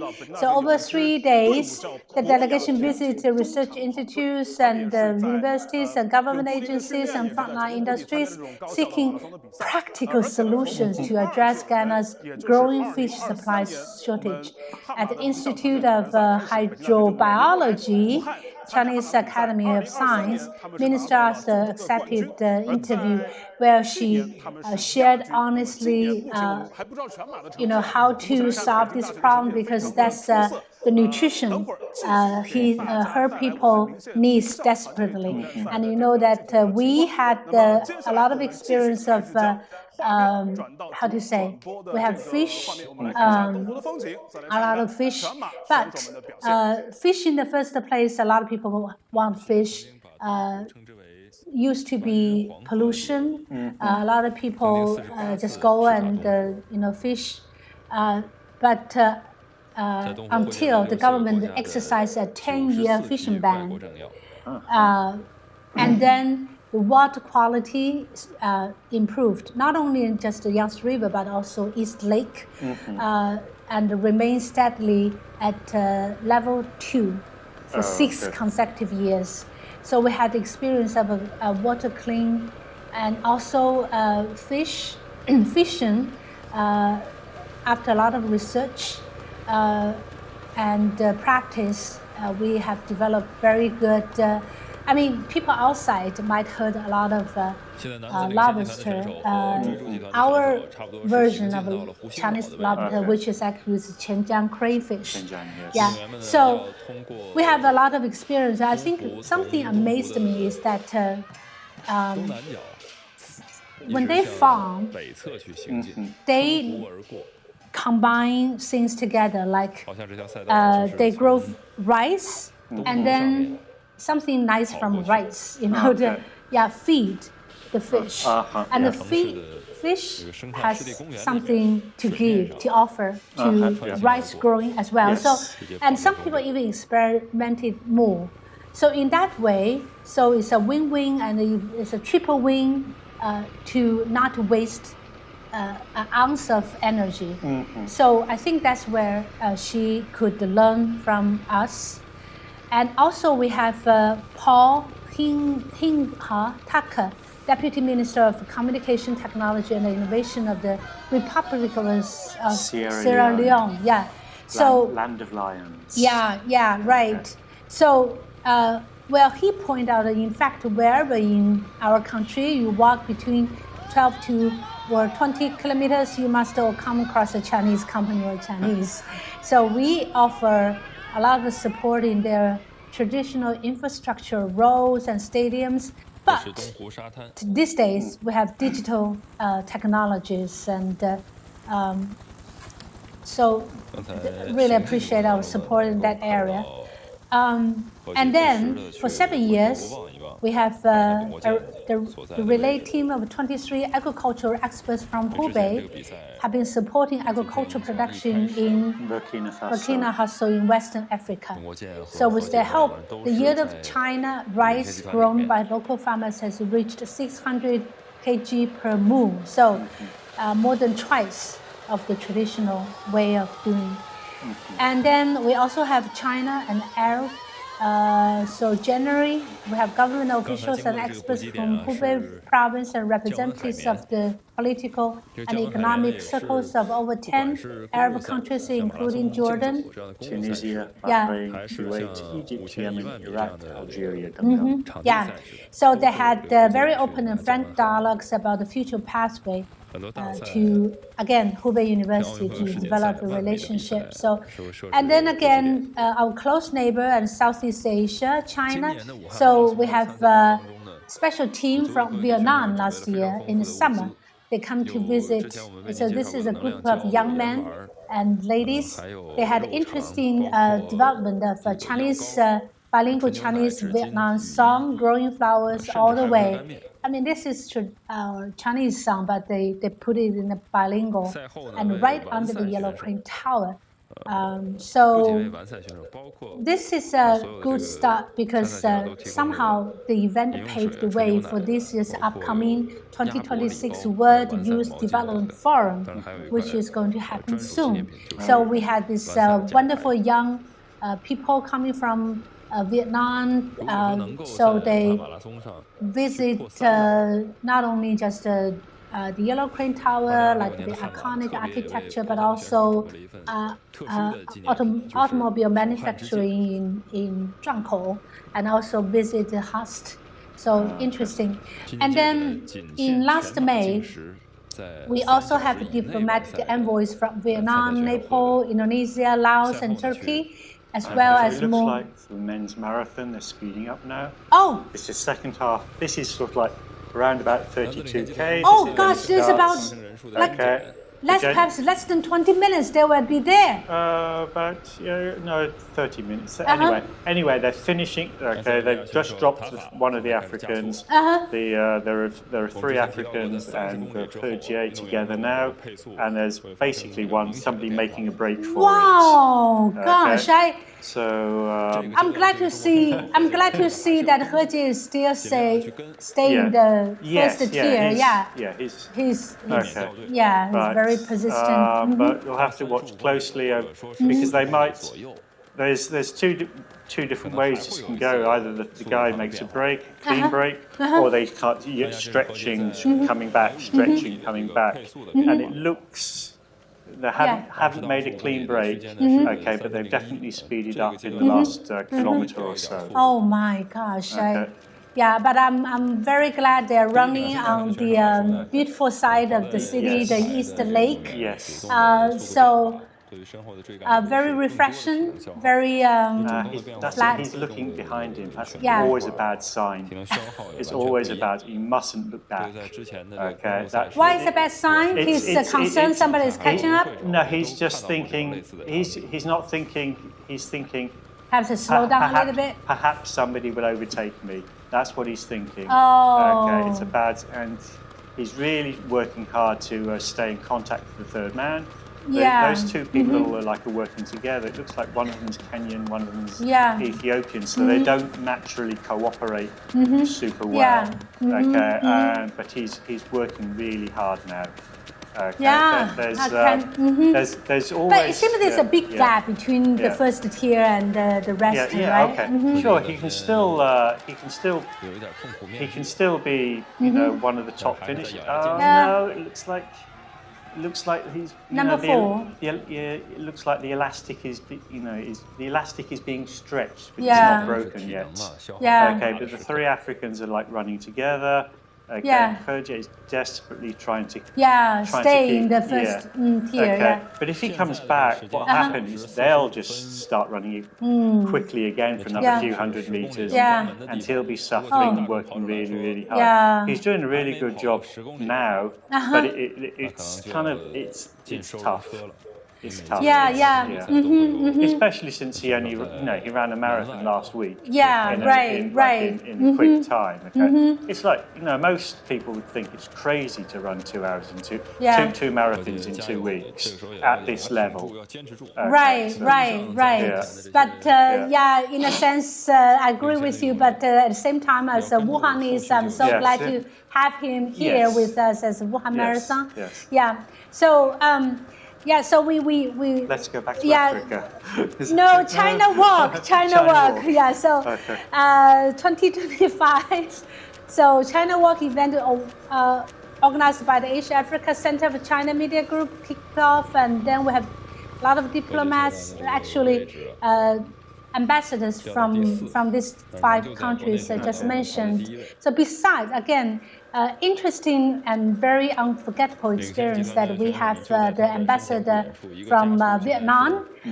When he got onto the Yellow Crane Tower, he recited one of the Li Bai's poem in Chinese. So you can see the joy we had, and also they had quite an experience with the modern suspended monorail, the master place you should go, as one of the Wuhan's name card. And then we also have a group of people from Mongolia coming visiting us, and the people from South America, like Republic of Cuba. So Vice Premier Eduardo Martinez Diaz. Yeah. So he came here, scientific and technology exchange, last September, China and Cuba. But at the same time, we have 5 senior Brazilian researchers visit the iconic color landmark in Wuhan's Optics Valley. Here they also try to learn from Wuhan as they stop by the New Energy Research Institute. So how to generate abundant electricity these days. I think new energy, this is what China can offer. Here comes Dong Guojian. Please. Just saying in terms of like before the Sanxia was the world's largest hydroelectric power plant. Before that, it was the Itaipu Dam. It's on the border between Brazil and Paraguay. So I visited that many years ago. Wow. Okay, so I've been to, and looks like Hergé is coming back. Okay, but I suspect that if he does like get close, really close to them, then they'll suddenly speed up again. Okay, but he's weathering the storm. He's weathering the storm. 何姐加油! Yeah. He's not losing any ground. So recently, also last year, so we have nearly 20 Chinese and international delegates attending the international symposium on new quality productive forces in the process of modernization. So in this group had a 3-day tour in Wuhan. They had their answer for the transformative changes that the city brings when it promotes the development of new quality productive forces. So this gentleman, Vice Chairman of the Netherlands. It's a Dutch name, so I will just mangle it. But Baudouin Poldermans. So that gentleman said very impressed. So he from the Netherlands China Business Council. Wuhan has amazed me. So that's a lot of that's a sentiment shared by a lot. We also have a lovely tour, like 2025 Love for China, Chinese Root Seeking Journey by young people who visited Wuhan during the summer camp. So they visited a lot of interesting places in Wuhan as well. So very glad to have them and looking forward to have more in days to come. Okay, the elastic has broken. There are two gentlemen out in front. Okay, there's one behind. Okay, and they've really put on the acceleration. Okay, they're into the last 6.5 kilometers. So it'll be the straight road leading towards the doing a U-turn here, and they'll be on the straight road into Qingshan, in a very fast straight roads towards the Yangtze, and before the final left turn to get them back onto the to the finish. Okay, but there's a big gap now, so the winner will be one of the stronger of these two. Okay, for sure. So you said 73 meters apart. So that's a little bit challenge. Yeah, but 73 meters. It will just mentally it seems like half a kilometer. Yeah, we are now 36. Yes, 6 kilometers to go. We're on the new part of the route. Okay, probably the road is the road surface is looking very smooth and flat. Yeah. Okay, there's a tiny bit of uphill which I think they've just overcome. So the last little bit of uphill there, and then it's flat all the way to the pretty much all the way to the end. So back to resonate with what that Dutch gentleman shared, blowing my mind or amazed me. So Wuhan actually stands out among many cities in China as a hub, as we mentioned earlier, but here we also see very strong science and technological strengths. So early this year, the Chinese New Year, we have CCTV featured the 3-episode document, each episode like 44 minutes, advocating the strong technological and the scientific strength in Wuhan. So here are some of the highlights. So first, the brain-computer interface. So the medical research team of the Department of Neurosurgery at Tongji Hospital, affiliated with HUST, so has initiated a comprehensive exploration from 0 to 100 through multiple invasive brain-computer interface BCI surgeries and non-invasive BCI. So leverage on the solid foundation of the optical electronics industry and abundant clinical research resources, Optical Valley. So they're accelerating the development of BCI industrial cluster. So just think about it. You will something to happen. So and it is happening. So we ask, can we drink water solely through mental focus? Sure, you can. And then they had this example from Shi Hong from the Department of Science and Technology of Hubei Province. So he updated the journalists with the breakthroughs. So that's very encouraging and good news for those people who suffer from paralysis. Loss of mobility. So, and then we have landing mass AI model. So previously, physicians had to search you high and low, do a lot of CT and this stuff, like looking for a needle in a haystack. Labor tedious and time-consuming and visually demanding. So now landing mat has developed an AI model that can complete preliminary diagnosis in just 2 minutes. And then each cell is accompanied by over 1,000 data profiles, which clearly mark the probability of malignant transformation. So think about it, it's very good news for patients.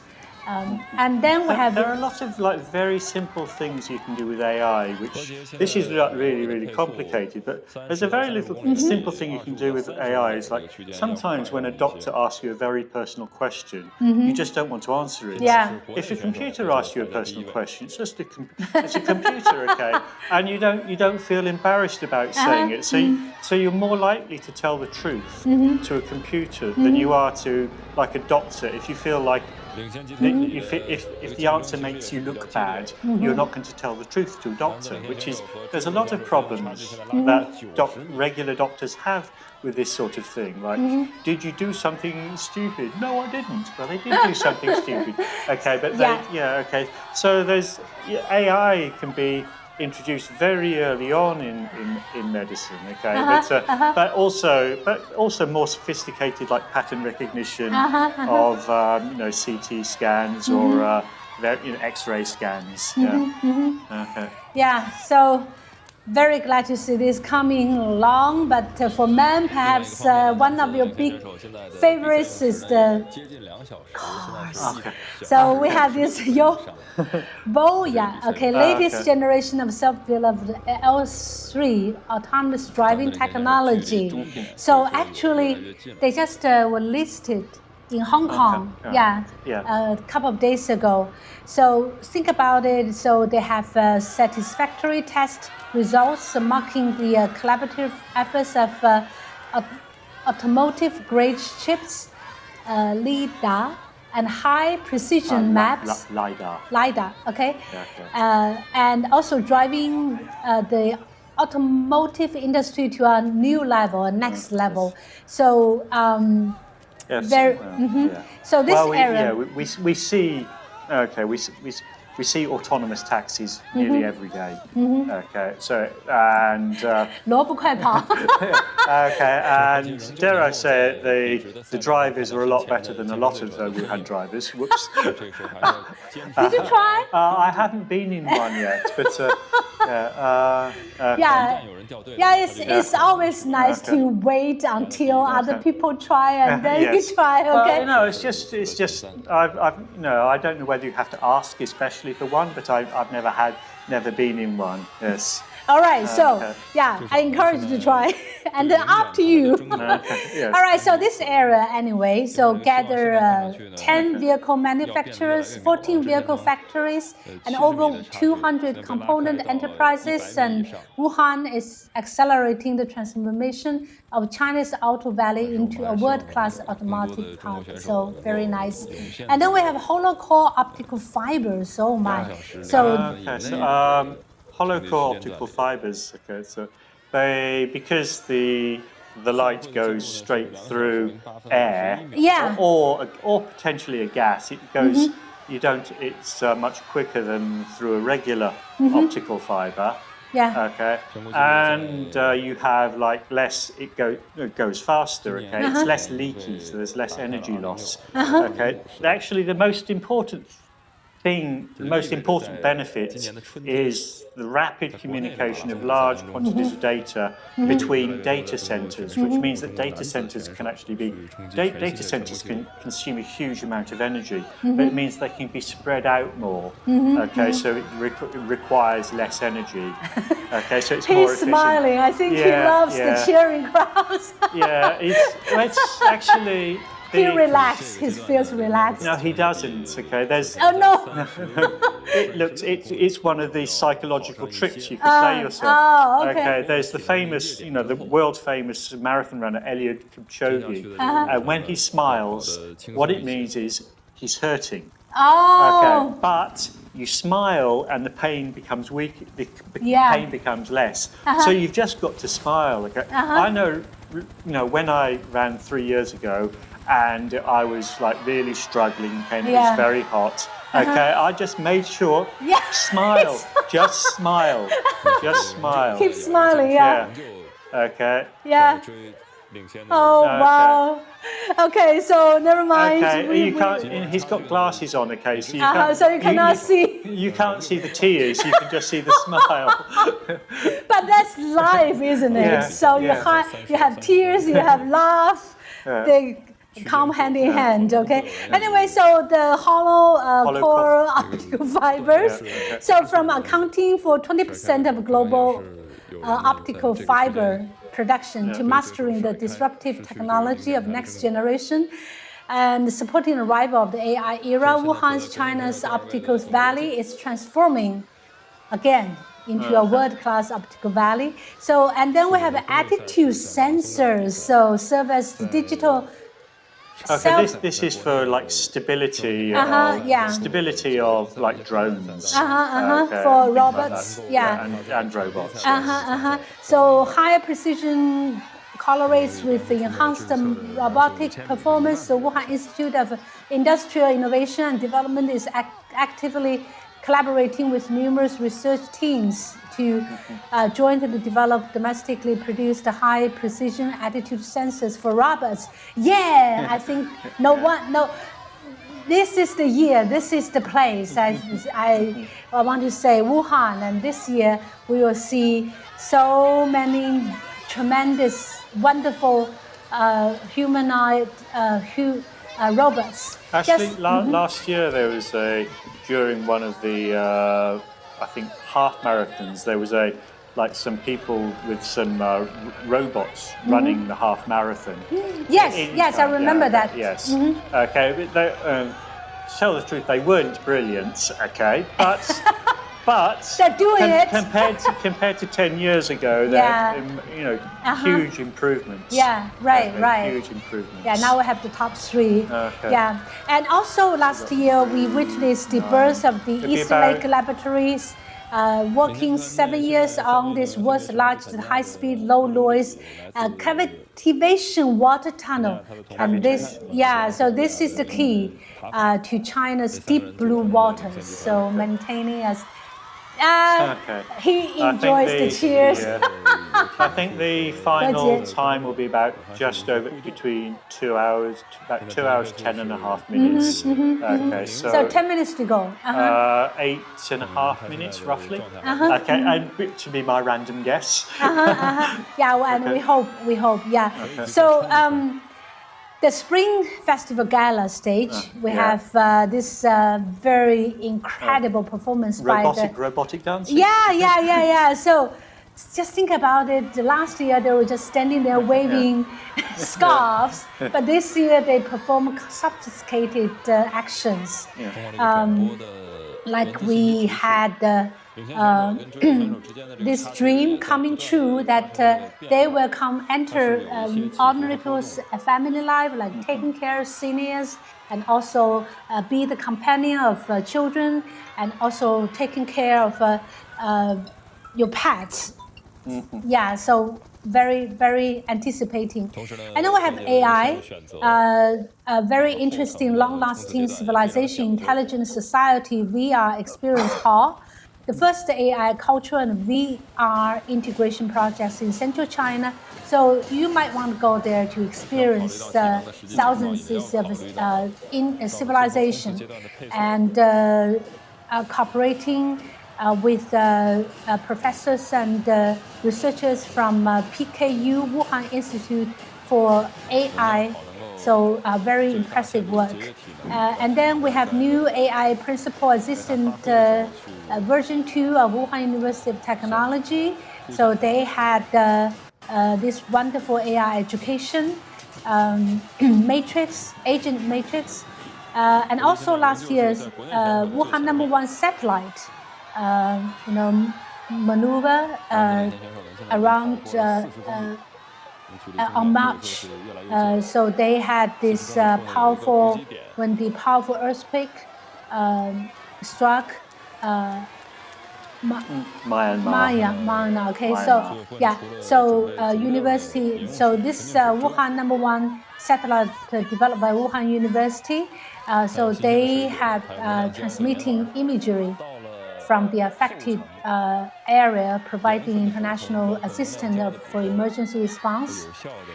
Very impressive. And then we have World Health Expo April last year.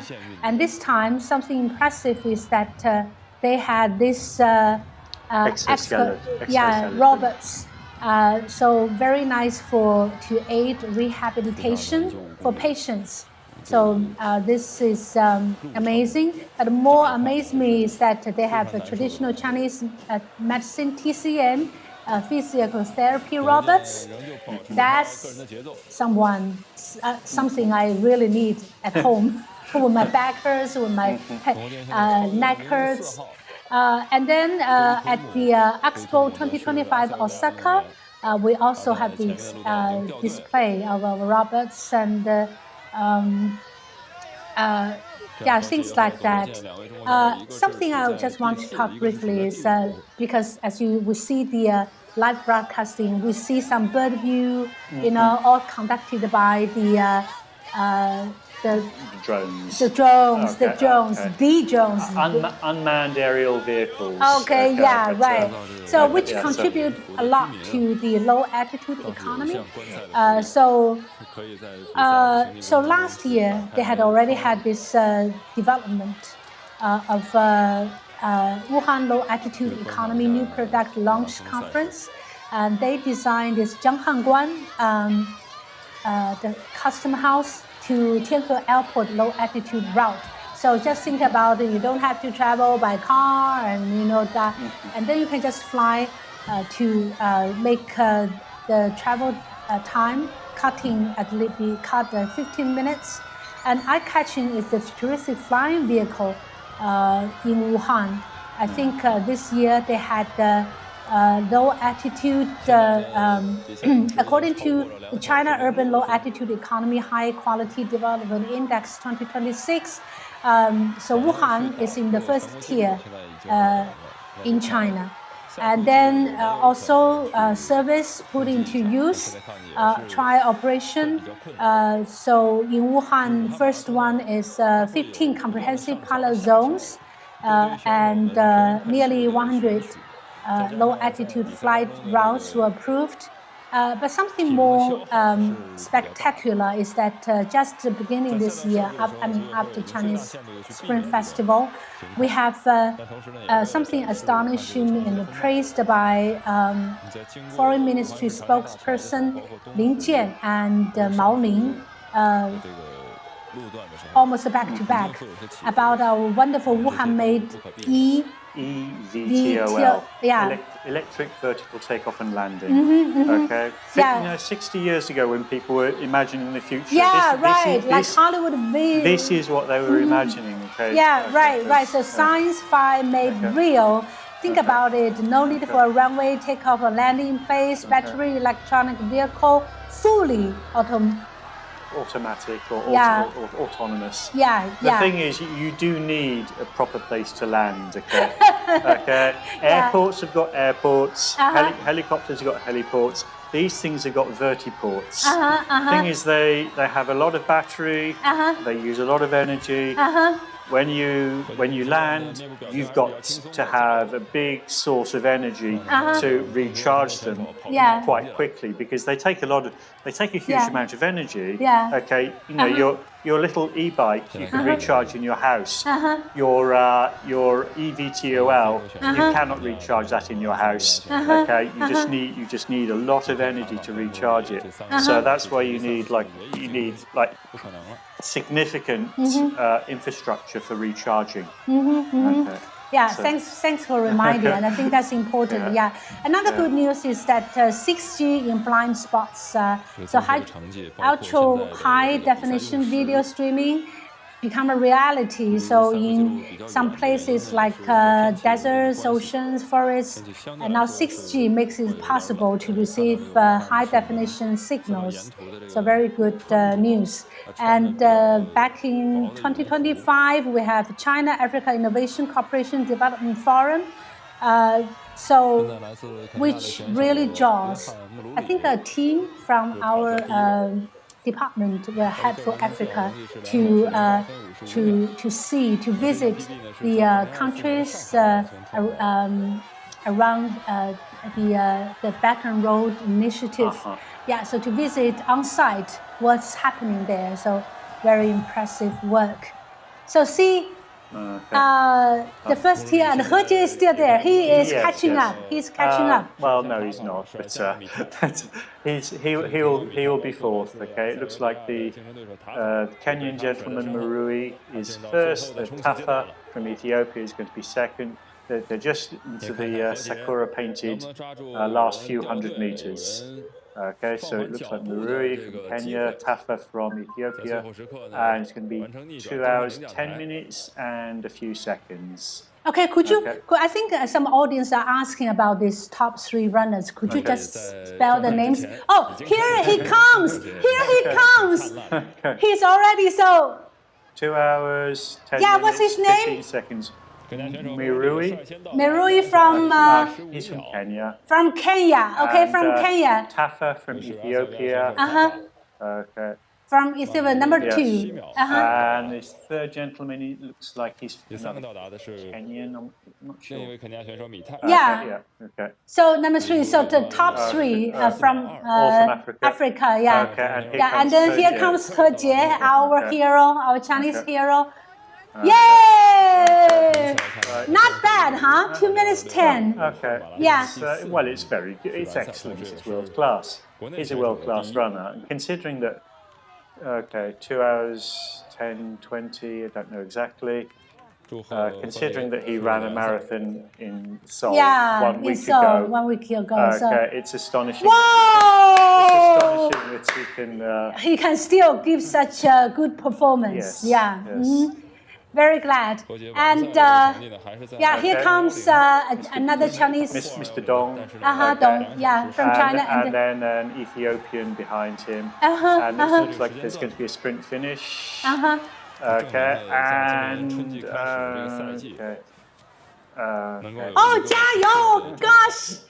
I'd love to see. Oh gosh, he's picking up the speed. It's running in mud. It's like running in mud. Sprint finish. Oops! Looks like he's taken the corner. Okay. Mr. Dong. It's a shortcut. Yeah, he's just run. He just. He knew he had. Yeah, he's the. Yeah, it's Mr. Dong. He's the other guy's basically given up. He's given up. So it's Mr. Dong in 5th. And Mr. Giditom from Ethiopia will be in 6th. All right, so probably they're not just one for this, but still we offer $15,000 as the first prize, men and women alike. Yeah, the second place would be $7,500. Here comes Dong finishes. Yay, congratulations. In 5th place, it'll be $2,000. Yeah, right. This gentleman, $1,500. Okay. Yeah. Dong Guojian, here you are. Congratulations. I'm so proud of you. Yeah. So like a veteran of the Chinese running scene, yes. So yeah, I can't believe it's finished up, but still so glad to see it's come to an end. And right after, about this Qingshan area, I just want to emphasize one more thing. Here comes is that lady? This is the leading lady. Yeah, leading lady. So, okay. So in this area, it's not only just the renovation of the traditional heavy industry, and okay, she's got 3 kilometers to go for the leading lady. Yeah, about 10 minutes. Yeah, they're also tapping into something like the photochemistry and technology in this area. So they are bringing Nobel Prize winners like Benjamin List and also David W.C. Macmillan. Yeah. So they came to see collaboration happen with the Wuhan Institute of Photochemistry and Technology. So we will see this area, they continue to develop in very much the way that so you have sustainable development at the same time people enjoy a good life here. So very nice area. Yeah, if you go to Qingshan now, okay, because I ran the half marathon in Qingshan, and you wouldn't think, it doesn't look like, oh, this is where steel factories are. It just, you just don't think steel factories, heavy industry. You just think, oh, just a prosperous suburb or something like that. Yeah. Okay. Yeah, it's talking about the renovation in this area, so environment protection. So actually, may I compliment the city for remarkable achievements, like in this environmental protection in Davao. So annually, we have National Yangtze Philanthropist Month celebrated to build up a consciousness among the public, and also have National Fish Day. And then this year, oh boy, we have 24 cities along the Yangtze River participating. And then, more importantly, we also share our experience with Cambodia. Like Mongkol, we have on this conference, we have people from Wuhan specifically talking about how to conserve the conservation of the Yangtze, because it used to be so little, right? Now we have a number above 1,000, very impressive work. So at the Lanchang Mongkol Yangtze River Civilization Forum hosted by Wuhan University, so scholars at home and abroad engage in dialogue between civilizations across time and space through the shared cultural heritage of Yangtze River civilization. And thanks to the promotional application of China's Yangtze purpose conservation experience, the critically endangered oh boy, it's a Irrawaddy dolphin populations in Cambodia has achieved a steady recovery. Isn't that very good news? So this is good, and as I mentioned earlier, last year we have 25 Great Rivers Forum. We have a lot of information from around the world, like Professor Shahbaz Khan, director of the UNESCO Regional Office for East Asia. He spoke highly of China's sustainable development. So he said that China's experience in high-quality development is worth telling to the world. So Wuhan, city of rivers and lakes. So also welcomed another group talking about so the same event anyway. So last year I think that Xinhua news agency presented a book talking about the conservation experience about the Yangtze River to the world. So very proud as a Wuhanese, very proud as a Chinese. Again, World Congress of Biosphere Reserves was held last year, and Wuhan answers the construction of agriculture and rural modernization. We offer, and China from Environment Month was celebrated as part of the 60th anniversary celebration. I think here something here is that we have got a lot of support not only from the government but also from younger generation. They participate, they learn a good start from a young age. And bird watching has become part of the recreation among Chinese citizens. Yes, especially with on the 30th World Wetland Day and the theme Wetlands and Traditional Knowledge celebrating cultural heritage. So Wuhan actually joined hands with 8 cities in the metropolitan area, launching a series of wetland and cultural bird conservation activities. So also very nice. So I think last week, 2 weeks ago, also people got a chance to watch birds from Siberia in East Lake. Very beautiful. But besides the government's endeavor or NGOs' endeavor, a very touching story comes here with Matteo, the Italian boy. I wonder if you know him, with his mom, Sarah, working at Zhenghan University. So they had this very heartwarming storytelling. So actually they threw together a special exhibition about cross-species friendship between Matea and Yangtze Finnish porpoise named, I think there's a number here, there's no name yet.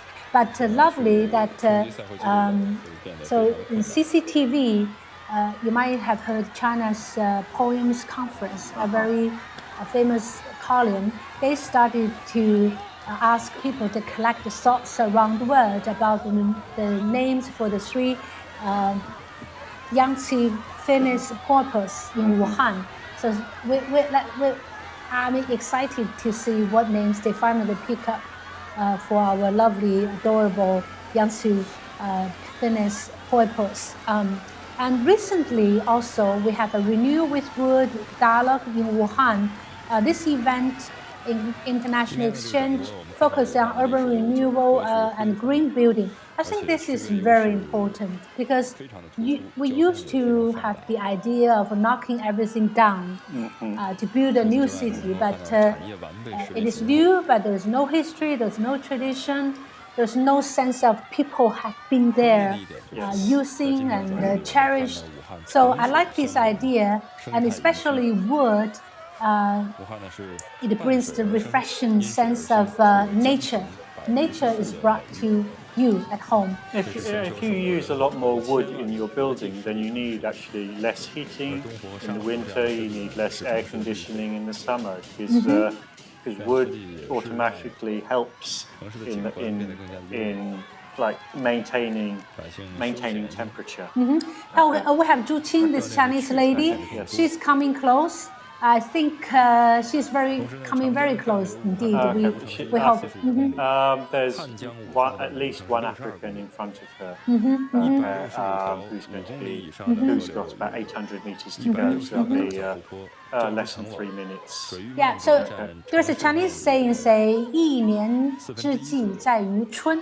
So you start a good year in spring. So with Wuhan Marathon as a spring event, we also have something else for the rest of the season. Like in summer, we have the Yangtze River Crossing Festival. And then in the fall, we have the famous Wuhan Open. We have our Queen Wing, our beloved star. Yeah, and even though Wuhan is not like Heilongjiang, we still develop facilities for ice and snow sports in place close to Wuhan. So, but besides this big four, we also have other important events going on in Wuhan, and hopefully, like say last year, we have AFC Women's Champion League. So from China, Vietnam, South Korea, and Australia, I'm glad to say Wuhan, Zhanghan University captured the title. And there's Wang Shuang. Yeah, Wang Shuang, yeah. Okay. And this time she also scored. She was in the recent Asian Champions League. She scored, and I'm very glad to see that. So, and then we also have Beach Pro Tour, also in Qingshan area. Yeah, so, and then we also have like you mentioned, the Optical Valley of China World Snooker. Wuhan Open. Yes. And I'm glad to say that last year Wuhan guy recaptured. So he defending champion. So big name stars like Liam Davis and Ben Mertens. Hayden Pinney, Wang Qinbo. Yeah. They also participate and they visit schools, interact with college students. A very nice event. So Wuhan Open last year, one of the most important WTA 1000 tournament. And I'm very glad that last couple of 100 meters for the leading lady. Yeah, here they come. Here they come. Yeah. Here she comes. She's pretty much by herself at this stage. The paces have let her go by herself. So she'll be breaking the tape very soon. 2 hours 24 and something. Yeah. So last year we had the Arena Sabalenka. I like her. Yeah, and of course I love Zheng Qingwen even though she had to withdraw. I wish her the best this year if she recover nicely. And then, so last year we had gathered the world top 10 players and 11 Grand Slam winners. Just think about that. Look at these big names, and we hope to have more excitement in this coming year. Other fun events, perhaps you have heard the Share East Lake, which we used to call Jumping into East Lake event. Very fun. Yeah, and then we have Wuhan City Football Super League, which abbreviated as Hanchao. We have Wuhan Sanjian. We have a lot of Chao, super leagues in. The second lady doesn't know quite where she's going, but she's going to the right place. Finally going in the right place. Yeah, but she still looks very steady in her pace. Yeah, it always annoys me that you can run for 42 kilometers together, but you've got to cross the finishing line in separate places. It's just why? The timing chip doesn't know whether you've gone left or right. Yeah, perhaps.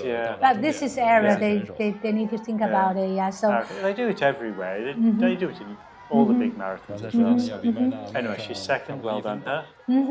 Wow, great. From Ethiopia, Tamia.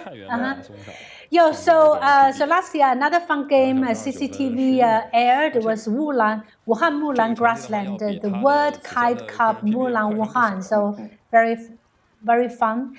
And then some good news for the football fans, because the Real Madrid Foundation China Youth Football Camp was held in Wuhan for the first time. And who knows, we will have a future Messi, yes. not Messi, Messi and superstars for running for China. So very nice events coming along.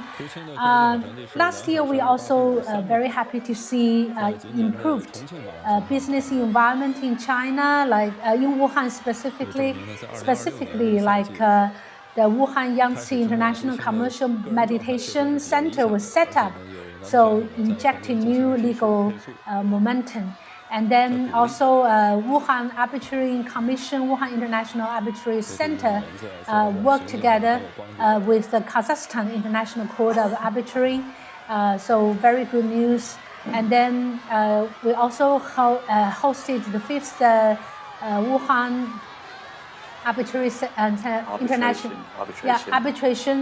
International Commercial Arbitration. It looks like we've got the first Chinese lady. Oh yeah, there she is. Okay. Oh my. Okay, and she's just behind the. Okay, she's.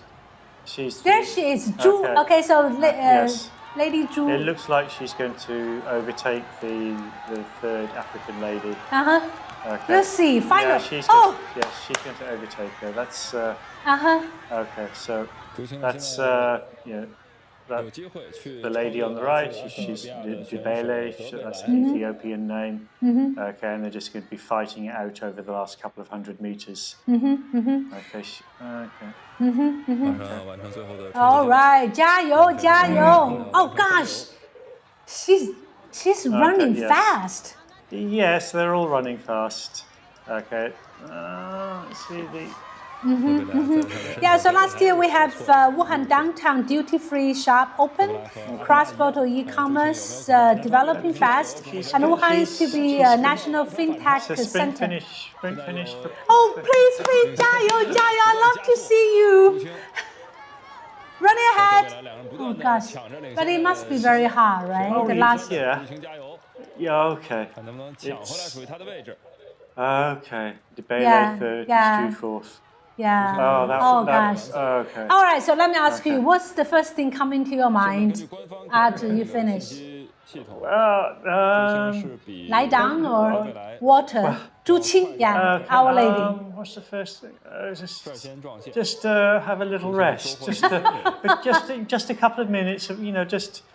2 or 3 minutes rest. Yeah. Okay. Then perhaps something to drink, something to eat. Yeah. Okay. Right. But as for you to make a call to your beautiful wife. Well, actually, because I don't run with my phone. Oh. Okay. Okay. They're not running with their phones. Yeah. So, okay. Yeah. Thanks for correcting me. Yeah. It's okay. There's some people. A lot of those people. Towards the back, they'll be running with their phones, taking a lot of photos, taking a lot of selfies. Okay, but yeah, I even when I'm training, I don't run with my phone. I'm like kind of very old school. Like I don't listen to music. Oh, So, you want to hear the cheering from the crowd. Okay, here we have the prize awarding ceremony for the big three from Africa. okay. There he is, number 2. Okay. Number 2. Now number 1. Here's our winner. Yeah. From Kenya. Oh, big smile! Yeah, so happy. Okay.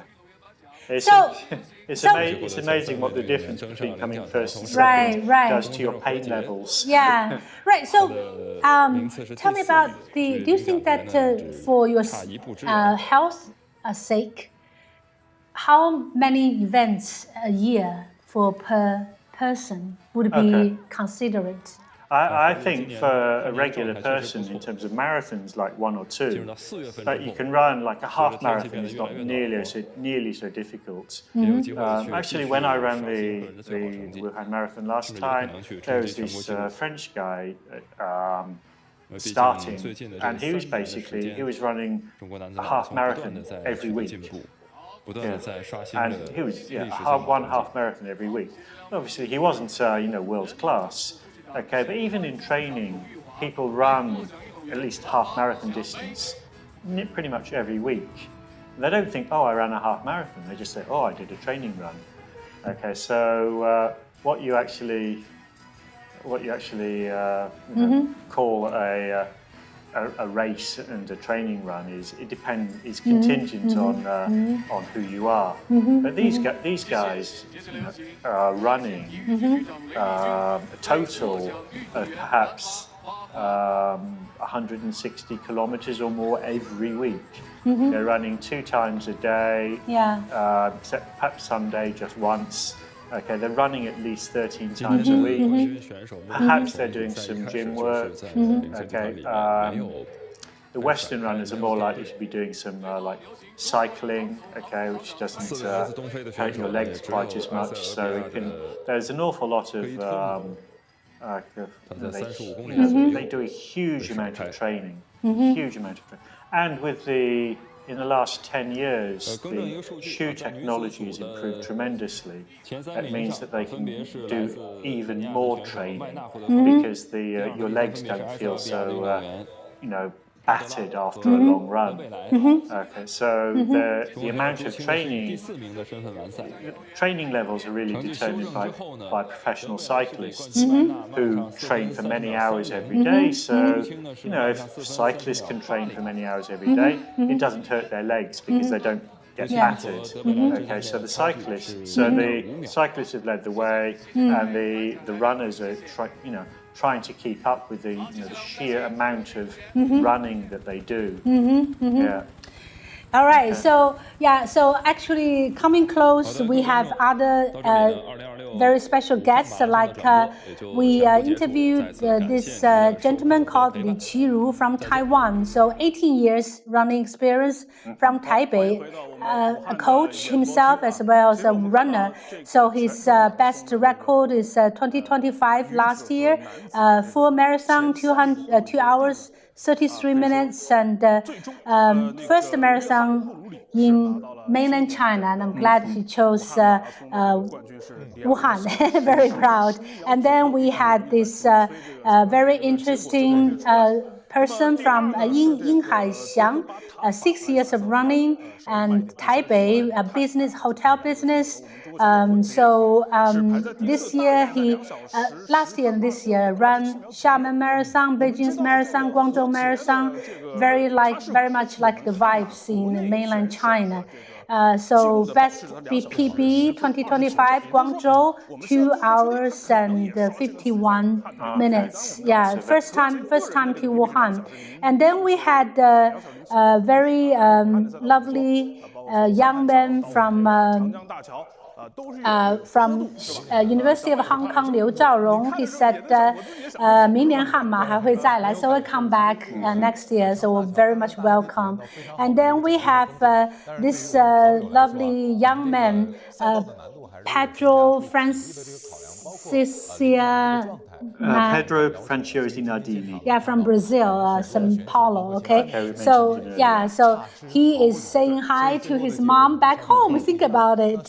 Yeah, and then he said that something nice about here, but his mom is watching the show. Oh, she has heard us. So, and also making comments. So very nice.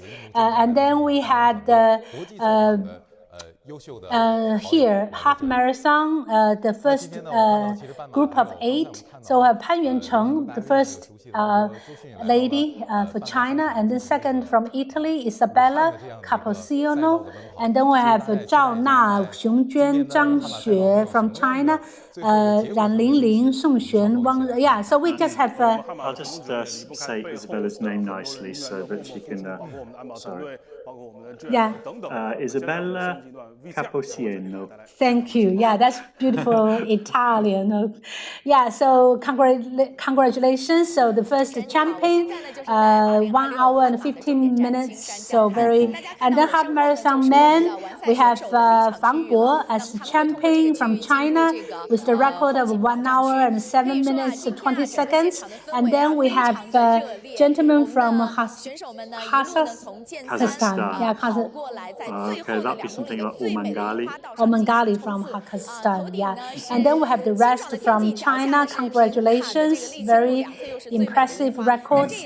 And then don't forget for a minute that this is just one of the events we arranged for Wuhan Marathon or say spring in Wuhan. So besides the events here, we also launched the 2026 Wuhan Sports Consumption Week. So 5 events. So Wuhan Sports Consumption Expo, Wuhan Marathon Tourism Season, Wuhan Marathon Culinary Festival, Wuhan Marathon Carnival, and the Han Sports Online Promotion Campaign. So I'll just say, like next week, if you didn't, there'll be the next week there'll be the Jingzhou Marathon, the Xiantao Marathon, the Xianning Marathon. In 3 weeks' time, there'll be the Shiyan Marathon, and also there'll be the Luotian Half Marathon. running. Okay, Luotian Half Marathon. Yeah, okay, Shiyan Marathon and Half Marathon. Okay. And there's also actually Are you going to run all of them? No. I can't run 3 marathons in 3 cities on the same day. Yeah. I've registered for the Shiyan Half Marathon. I don't know whether I've got in or not. And there's going to be in Bathenshan in Jiangxia. There's going to be like a trail half marathon. Oh wow! And very nice. In 2 weeks' time on Qingmingjie. Okay, that's on the Monday. I'll be running that, and that will be something completely new for me because I've never run a trail marathon. There's the amount of up and down is like more than 1,000 meters. Okay, 1,000 meters up. Like when was the last time I ran 1,000 meters up? Well, oh wow! Yeah, that must be very challenging. Yeah. Yeah. So yesterday I ran up my building where I live like 4 times in a row. Oh wow! So that's taken me above 300 meters of climbing. Good warming up exercises. Yeah. So there are. It's not just Wuhan that has a marathon. Yeah, right. But may I say Wuhan is the best? Oh yes, you may. Sure, yes, okay. Yeah. So the 2026 Wuhan Sports Consumption Expo will be held at the Wuhan International Convention and Exhibition Center in Hankou. So from March 19 to 22nd, which is today. So it's a big area of 32,000 square meters. So immersive experience, competition, dining, entertainment, and shopping. And the carnival will also host the preliminary round of the National Honor of Kings tournament, which is expected to draw many enthusiastic fans. And then we also have this 10 million yuan, so which is about 1.4 million US dollar sports consumption vouchers which are issued for food and for commodities.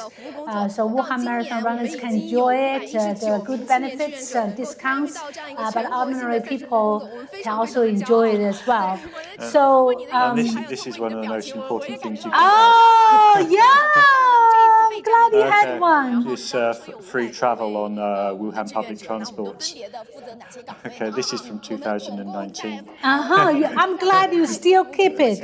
I'm glad you still keep it. Yeah. So back to the beginning. What do you think running mean to you as a person, and what does marathon like this, event like this, for a city? Would you summarize? As a person. person, it's good for your health, it's good for your physical health, and it's good for your mental health, because it's a good time for just thinking time, and it's a good time to de-stressing time. If you have a stressful job, which I can't say I really do, but it just it reduces your level of stress. And for a city, it's like a festival of sports. Okay, so it's even if you're not competing, okay, you can be very much engaged in the events. You can get up and basically see people young and old, having a good time, really, and perhaps inspiring the next generation of people to get out, put their shoes on and run.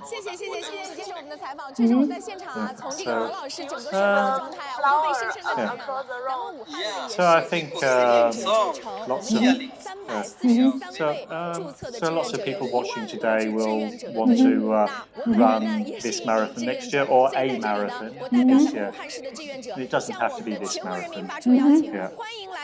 Right, we just had this interview from our champion, a smiling big gentleman who said that he paces himself well, as you said, part of his experience, and the course or the route is beautiful, it's very smooth, and he also appreciates so much the flowers along the way, as he has one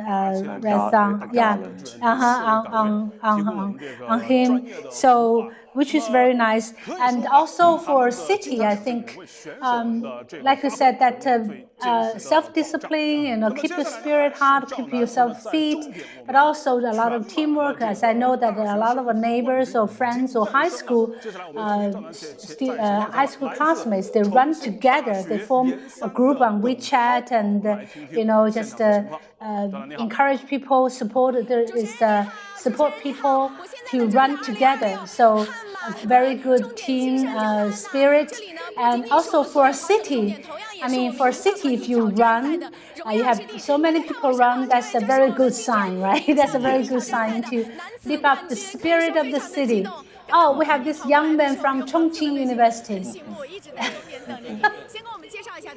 行，大家好，我是来自重庆大学的耿涛，然后目前是在重庆大学读研3，对，今年也是我的毕业季的最后一次全马之旅。拿到了冠军啊！学的什么专业 Wow, he is the champion. Okay, he's the guy who was looking so shy. An hour ago, he was looking very shy, and now he's looking at the camera. He feels more self-assured, of course, after relaxing, and I must say, especially with the joining of this. University students from 31 universities around the world. That's also a good, how to say, let's just speak loud and clear. Wuhan is such a great international hub, attracting people from around the world. Besides the mentioning of the international exchanges that had happened in the city last year, we still have something coming up pretty soon, and also part of the event of this, which is the marathon. After the marathon, we have this cherry blossom conference coming up at the end of this month. So actually it's from March 30 to April 1st. So we have a 2026 Business Corporation and Fortune 500 dialogue with Hubei. So a grand business event under the brand of Cherry Blossom Viewing officially opened in Wuhan. So over 1,000 distinguished guests from more than 50 countries and regions were gathered to talk about the strategic cooperation and explore development initiatives, leveraging high-level openness to strengthen Hubei's pivotal role in regional connectivity with enhanced international appeal and blah blah. And then Hubei as a global hub. is the theme for this year. So we be very, it will be gratifying to see increasing or enhanced international collaboration. And talking back about the international exchange opportunities ahead, because we have so many universities from abroad.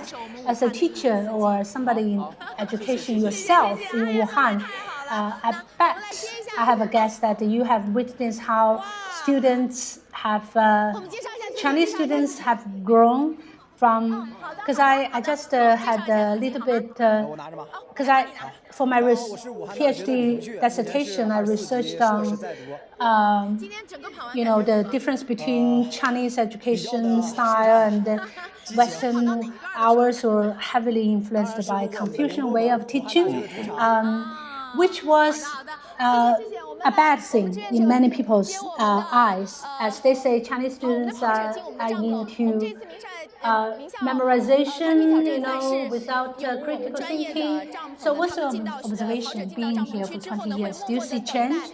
Well, there's a year-by-year slow increase in the level of English. Okay, the students are changing rather more quickly than their parents are, because the parents think that Confucius is still the leading principle. A lot of parents have no idea what education is, because they've had one education, and they think that basically more time in the classroom is better. And if you are working from 6 o'clock in the morning till 2 o'clock in the morning, that is good. And I'm thinking, no, you actually, as a young person, you need something called sleep, and something called a life. But the parents, like so many of them, are just like, we've got to teach the parents more than the children, to a large extent. Okay, because they for whatever reason, they think that if I can say, I can talk about physics non-stop for 8 hours a day, they think that I'm doing a good job. And the question is, no, it doesn't matter what I can do, it's what the students can do. Okay, but the parents still think, there's still, there's too much backward thinking. Okay, and we've got to try to educate the parents more. Right, I can't agree with you more. But what's interesting is that during my research, I found this, perhaps, it's no stranger to you, but this is the first time I read this. There's 6 levels, okay? So remembering, understanding, applying, analyzing, evaluating, and creating. And allow me to share my perspective during my research. I think that, still, sure memorization for passing the test is bad. However, I found through my research, even the scholars around the world, Americans included, they talk about actually, number one, Confucius himself, when he was, of course, the style is 学堂, right? 私塾, it's a private setting. So he had more room for discussion, and he even invented this so-called enlightenment approach, which say that you as a student and me as a teacher have to work together. I will not enlighten you until you also think and contribute your own ideas. So that is encouraging. So besides that, even these 6 levels, they say that actually the 3, number 1, number 2, number 3, serve as the foundation for you to launch yourself into critical thinking and creation. If you don't have any foundational thing, you don't remember, you don't understand, you don't apply, there is no way for you to just invent or create out of the blue. So that's very encouraging, because I was doing research, Confucius' way of teaching in English teaching, actually. So I was, it is it's gratifying to see that some of my friends who are still teaching English, they are doing very creatively to mobilize students in the class. So hands-on experience and so yeah. But as you said, that is a generation effort. Is parents got first and then students. And actually, I just got this good news from my high school classmate whose daughter from Yingzhong, she just received the admission letter to Oxford for chemistry, surname Xiang. So she is heading for, through my conversation with my friend, he said that he always encouraged her daughter to think out of the box. Yes, you have to memorize, you have to understand, apply, but at the same time, you have to think about, how to apply that to practical scenarios. So, for example, part of her application, she was creating a proposal how to, I think it's something like more like the green development through chemistry about a specific, I forgot the name, sorry. But that part earned her the approval because you have to have all the package, right? You have your academic scores. At the same time, you have to show people you are confident, you are articulate, and also you have good idea of what you are doing, and you have hands-on experience on that. So I think that all contribute to her being accepted to such a really elite school in the UK. So I think that as we talk about the academic strength in Wuhan, and also a lot of universities, and with you who has watched how Chinese students at the high school level. So would you say this, you see the promise of more integrated into global? Well, I would rather, put simply, I would rather teach in Wuhan than I would in London. Okay. Oh, nice to hear it. So, yeah. Why? Well, it's just mostly just due to attitude to learning.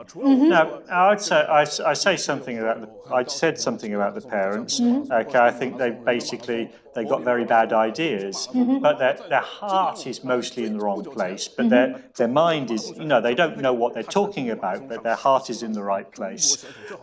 Yeah, they're there for their children, of course. Yeah. Whereas in the UK, there's too many parents saying, "Oh, it's your problem now." Happy education. Enjoy yourself. Yeah. Okay. All right, we see people. Yeah, they're finishing, so it's very, very good experience. So back to what you say. So this year we here also help host the 2025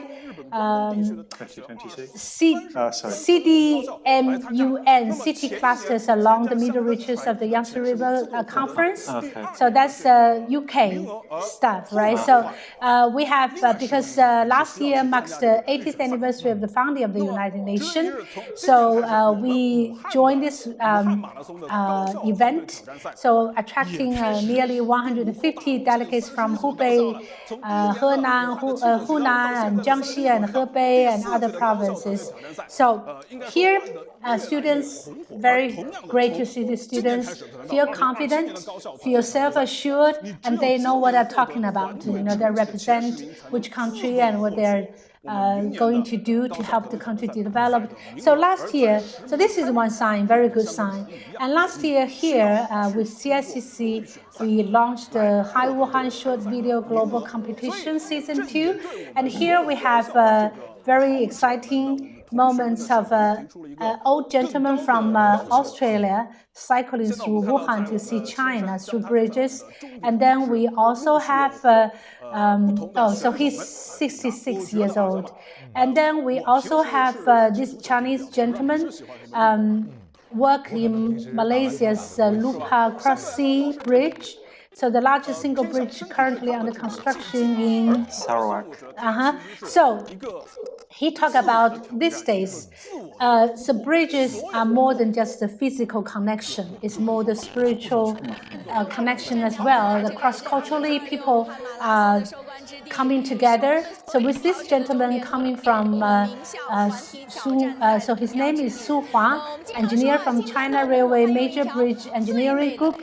So he has been a builder, and here he shared candidly how the fact that he has been there helping constructed the bridge, but at the same time appreciate the kindness of the local people, and so he's very pleased to see the bridging skills, bridging countries and cultures, and I think that's where Wuhan is. So Wuhan in center part of China, bridging the world through our airports, through our railway, through our bridges, and I just very much look forward to see how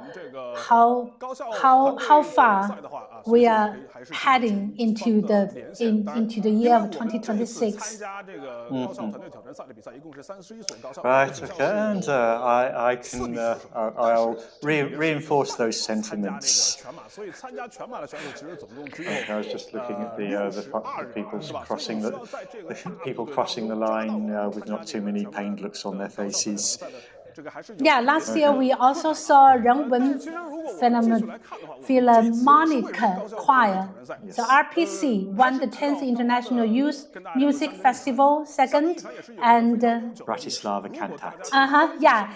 Oh boy, I heard, and those beautiful heavenly sounds just echo in my mind, and I'm so proud they step out of the world and bringing Wuhan and the Yangtze River to the world. And last year, another phenomenal picture of Wuhan stepping into the world is this lady from Wuhan. She went to Germany, and she worked on this new electric cargo bike.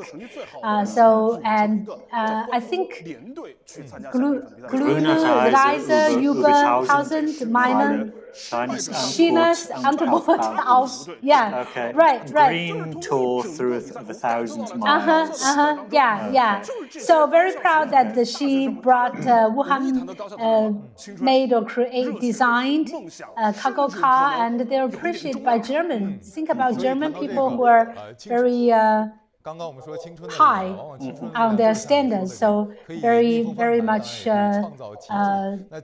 achievement for Wuhan. And until last year, so we have how many sister cities in Wuhan around the world? Many, yeah. So specifically, it's 127, in which with 65 countries, among which those 30 are sister cities. So I just know Manchester, sorry. Yeah, Manchester. And, we have a gentleman from, it's S, beginning, the city beginning with S. Salford? No. Another one. In UK. Oh, Southampton. Anyway, so his family, 6th generation or 5th generation, formed the bond with Wuhan. Okay. Yeah, so very nice bond. And last year we also have ZF keeps inventing in Wuhan's China Auto Valley. So one of the Fortune 500. So which shows a great confidence in the development of Wuhan and Hubei in general. And then we have 2025 Wuhan Hankoubei Commodities Fair. A lot of people are selling. And what would you sell?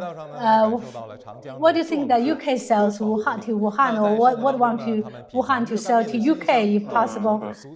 而这场赛事把武汉从地图上的城市变成心中的家园，为武汉拓展国际合作。Perhaps just too many, huh? Yeah. So last year we also have a 2025 World Digital and Education Conference coming on, and we have also this elite professor from I think from Cambridge. He enjoyed the meeting a lot, and another event, part of the cultural thing is the Dragon Boat Festival. Oh, okay. So we are bringing another interview on site. So let's see. Oh, hi, Canterbury, University of Canterbury. I think very proud that I was able to finish. It was my first marathon I've ever done, and very grateful because there were 3 men who helped me along the whole way and handed me water, and it was just so kind of them. I couldn't believe it. And so mainly I'm grateful and overwhelmed. Hi, I'm Saskia. I'm from the University of Canterbury, New Zealand.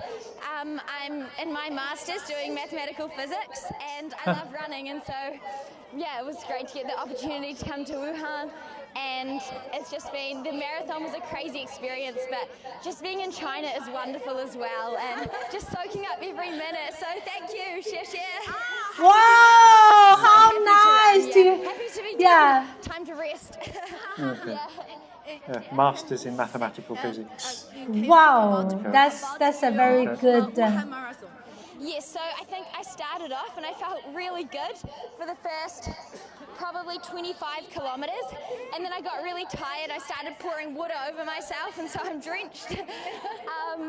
And then I think at about 36k, I just got really, really tired. And so I just had to keep pushing to the end, and these lovely men were encouraging me and telling me along. Yes. Oh, she's finished in under 3 hours, so.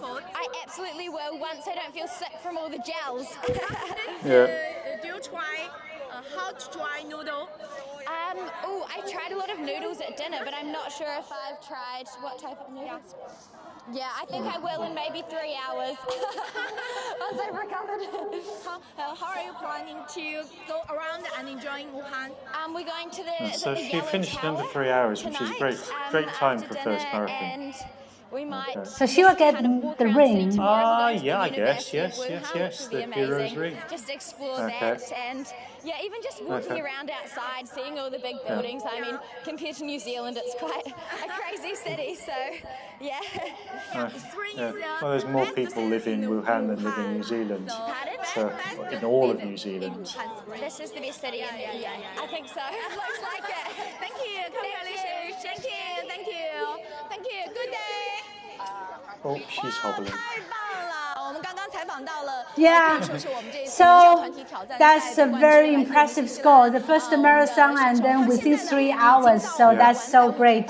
And then we heard we have on-site interview of the champion, women champion, and it seemed that she broke the record. Oh, okay. Yeah, so very nice. And then. Okay, so it's actually a new course record. I'm not sure whether it's actually allowed to call it the same old record. Okay, so let's go through the record of the results, and then we are wrapping up. So the champion from Kenya, John. Okay, his name is John Mburu Muiruri, followed by Dikeba Gadisa Tafa, followed by Musa Kipsoyamite. So from Kenya, Ethiopia and Kenya respectively, followed by Hejie, and then followed by Dong Guojian, and then the sixth finisher is Dimtsu Mbe Goitom, again from Ethiopia, followed by Su Fei and Wong Tao. Okay, wrapping up the first 8. All right, so congratulations again, and congratulations to all the runners, and also the organizing committee, all volunteers, and all people coming to cheer our runners on. So with that, we are wrapping up this year's live broadcasting of the 2026 Bank of China Wuhan Marathon. And like you said, you run as a person, you build up health, you build up your character even. But you run with a group of people, you build up the sense that we are in this together. We want to perform the best, but we want to by working together. So as a city, when the city runs, so it builds up the sense that is energetic, it has the vision, it has the sense of commitment and perseverance. So we want to have all this to not only Wuhan Marathon, but for the running events in China and around the world. So thank you very much, Alan, for joining me, and we hope you enjoy our live broadcasting. So as we said, that Wuhan in March is a beautiful season for viewing flowers, and we have many other exciting events prepared for you. So come to Wuhan to enjoy, to smell the spring, to appreciate flowers, to participate in the fun. And like we have the theme, we have a date with spring in Wuhan. So come back to Wuhan next year. And good luck to the people who will still be running for the next 3 hours to finish today's marathon. And I admire, so you just want to finish well. So we also give our best wishes and encouragement to those people who are still running, like the cherished opportunity. So thank you very much for joining us here, and some Sarah Gong and with Alan from the UK. We hope to meet you here in the cloud for the next year's marathon. Welcome to Wuhan and welcome to China. So good luck. Okay, bye bye. Thank you very much and goodbye. 伯雷大学的萨斯亚来自他的数学物理学这个学院硕士研究生。好了，应该说今年我们2026年武汉马拉松高校团队挑战赛的比赛也进行的差不多了啊，我们也该到了跟大家慢慢说再见的时候了。那在这里呢，再次恭喜我们今天所有的跑友，樱花漫天，奔跑不止，青春相约，江城有约。2026汉马的落幕是一场奔跑的结束，更是全球青年与武汉双向奔赴的新开始。武汉以马拉松为桥，让世界看到了这座城市的活力与魅力，也让青春的力量在江城绽放无限光彩。是的，感谢所有的参赛选手的奋力奔跑，也感谢所有工作人员的默默付出，更感谢屏幕前的每一位观众的陪伴与支持。让我们明年再会，继续相约樱花江城，共赴汉马之约。朋友们，我们明年再见。再见。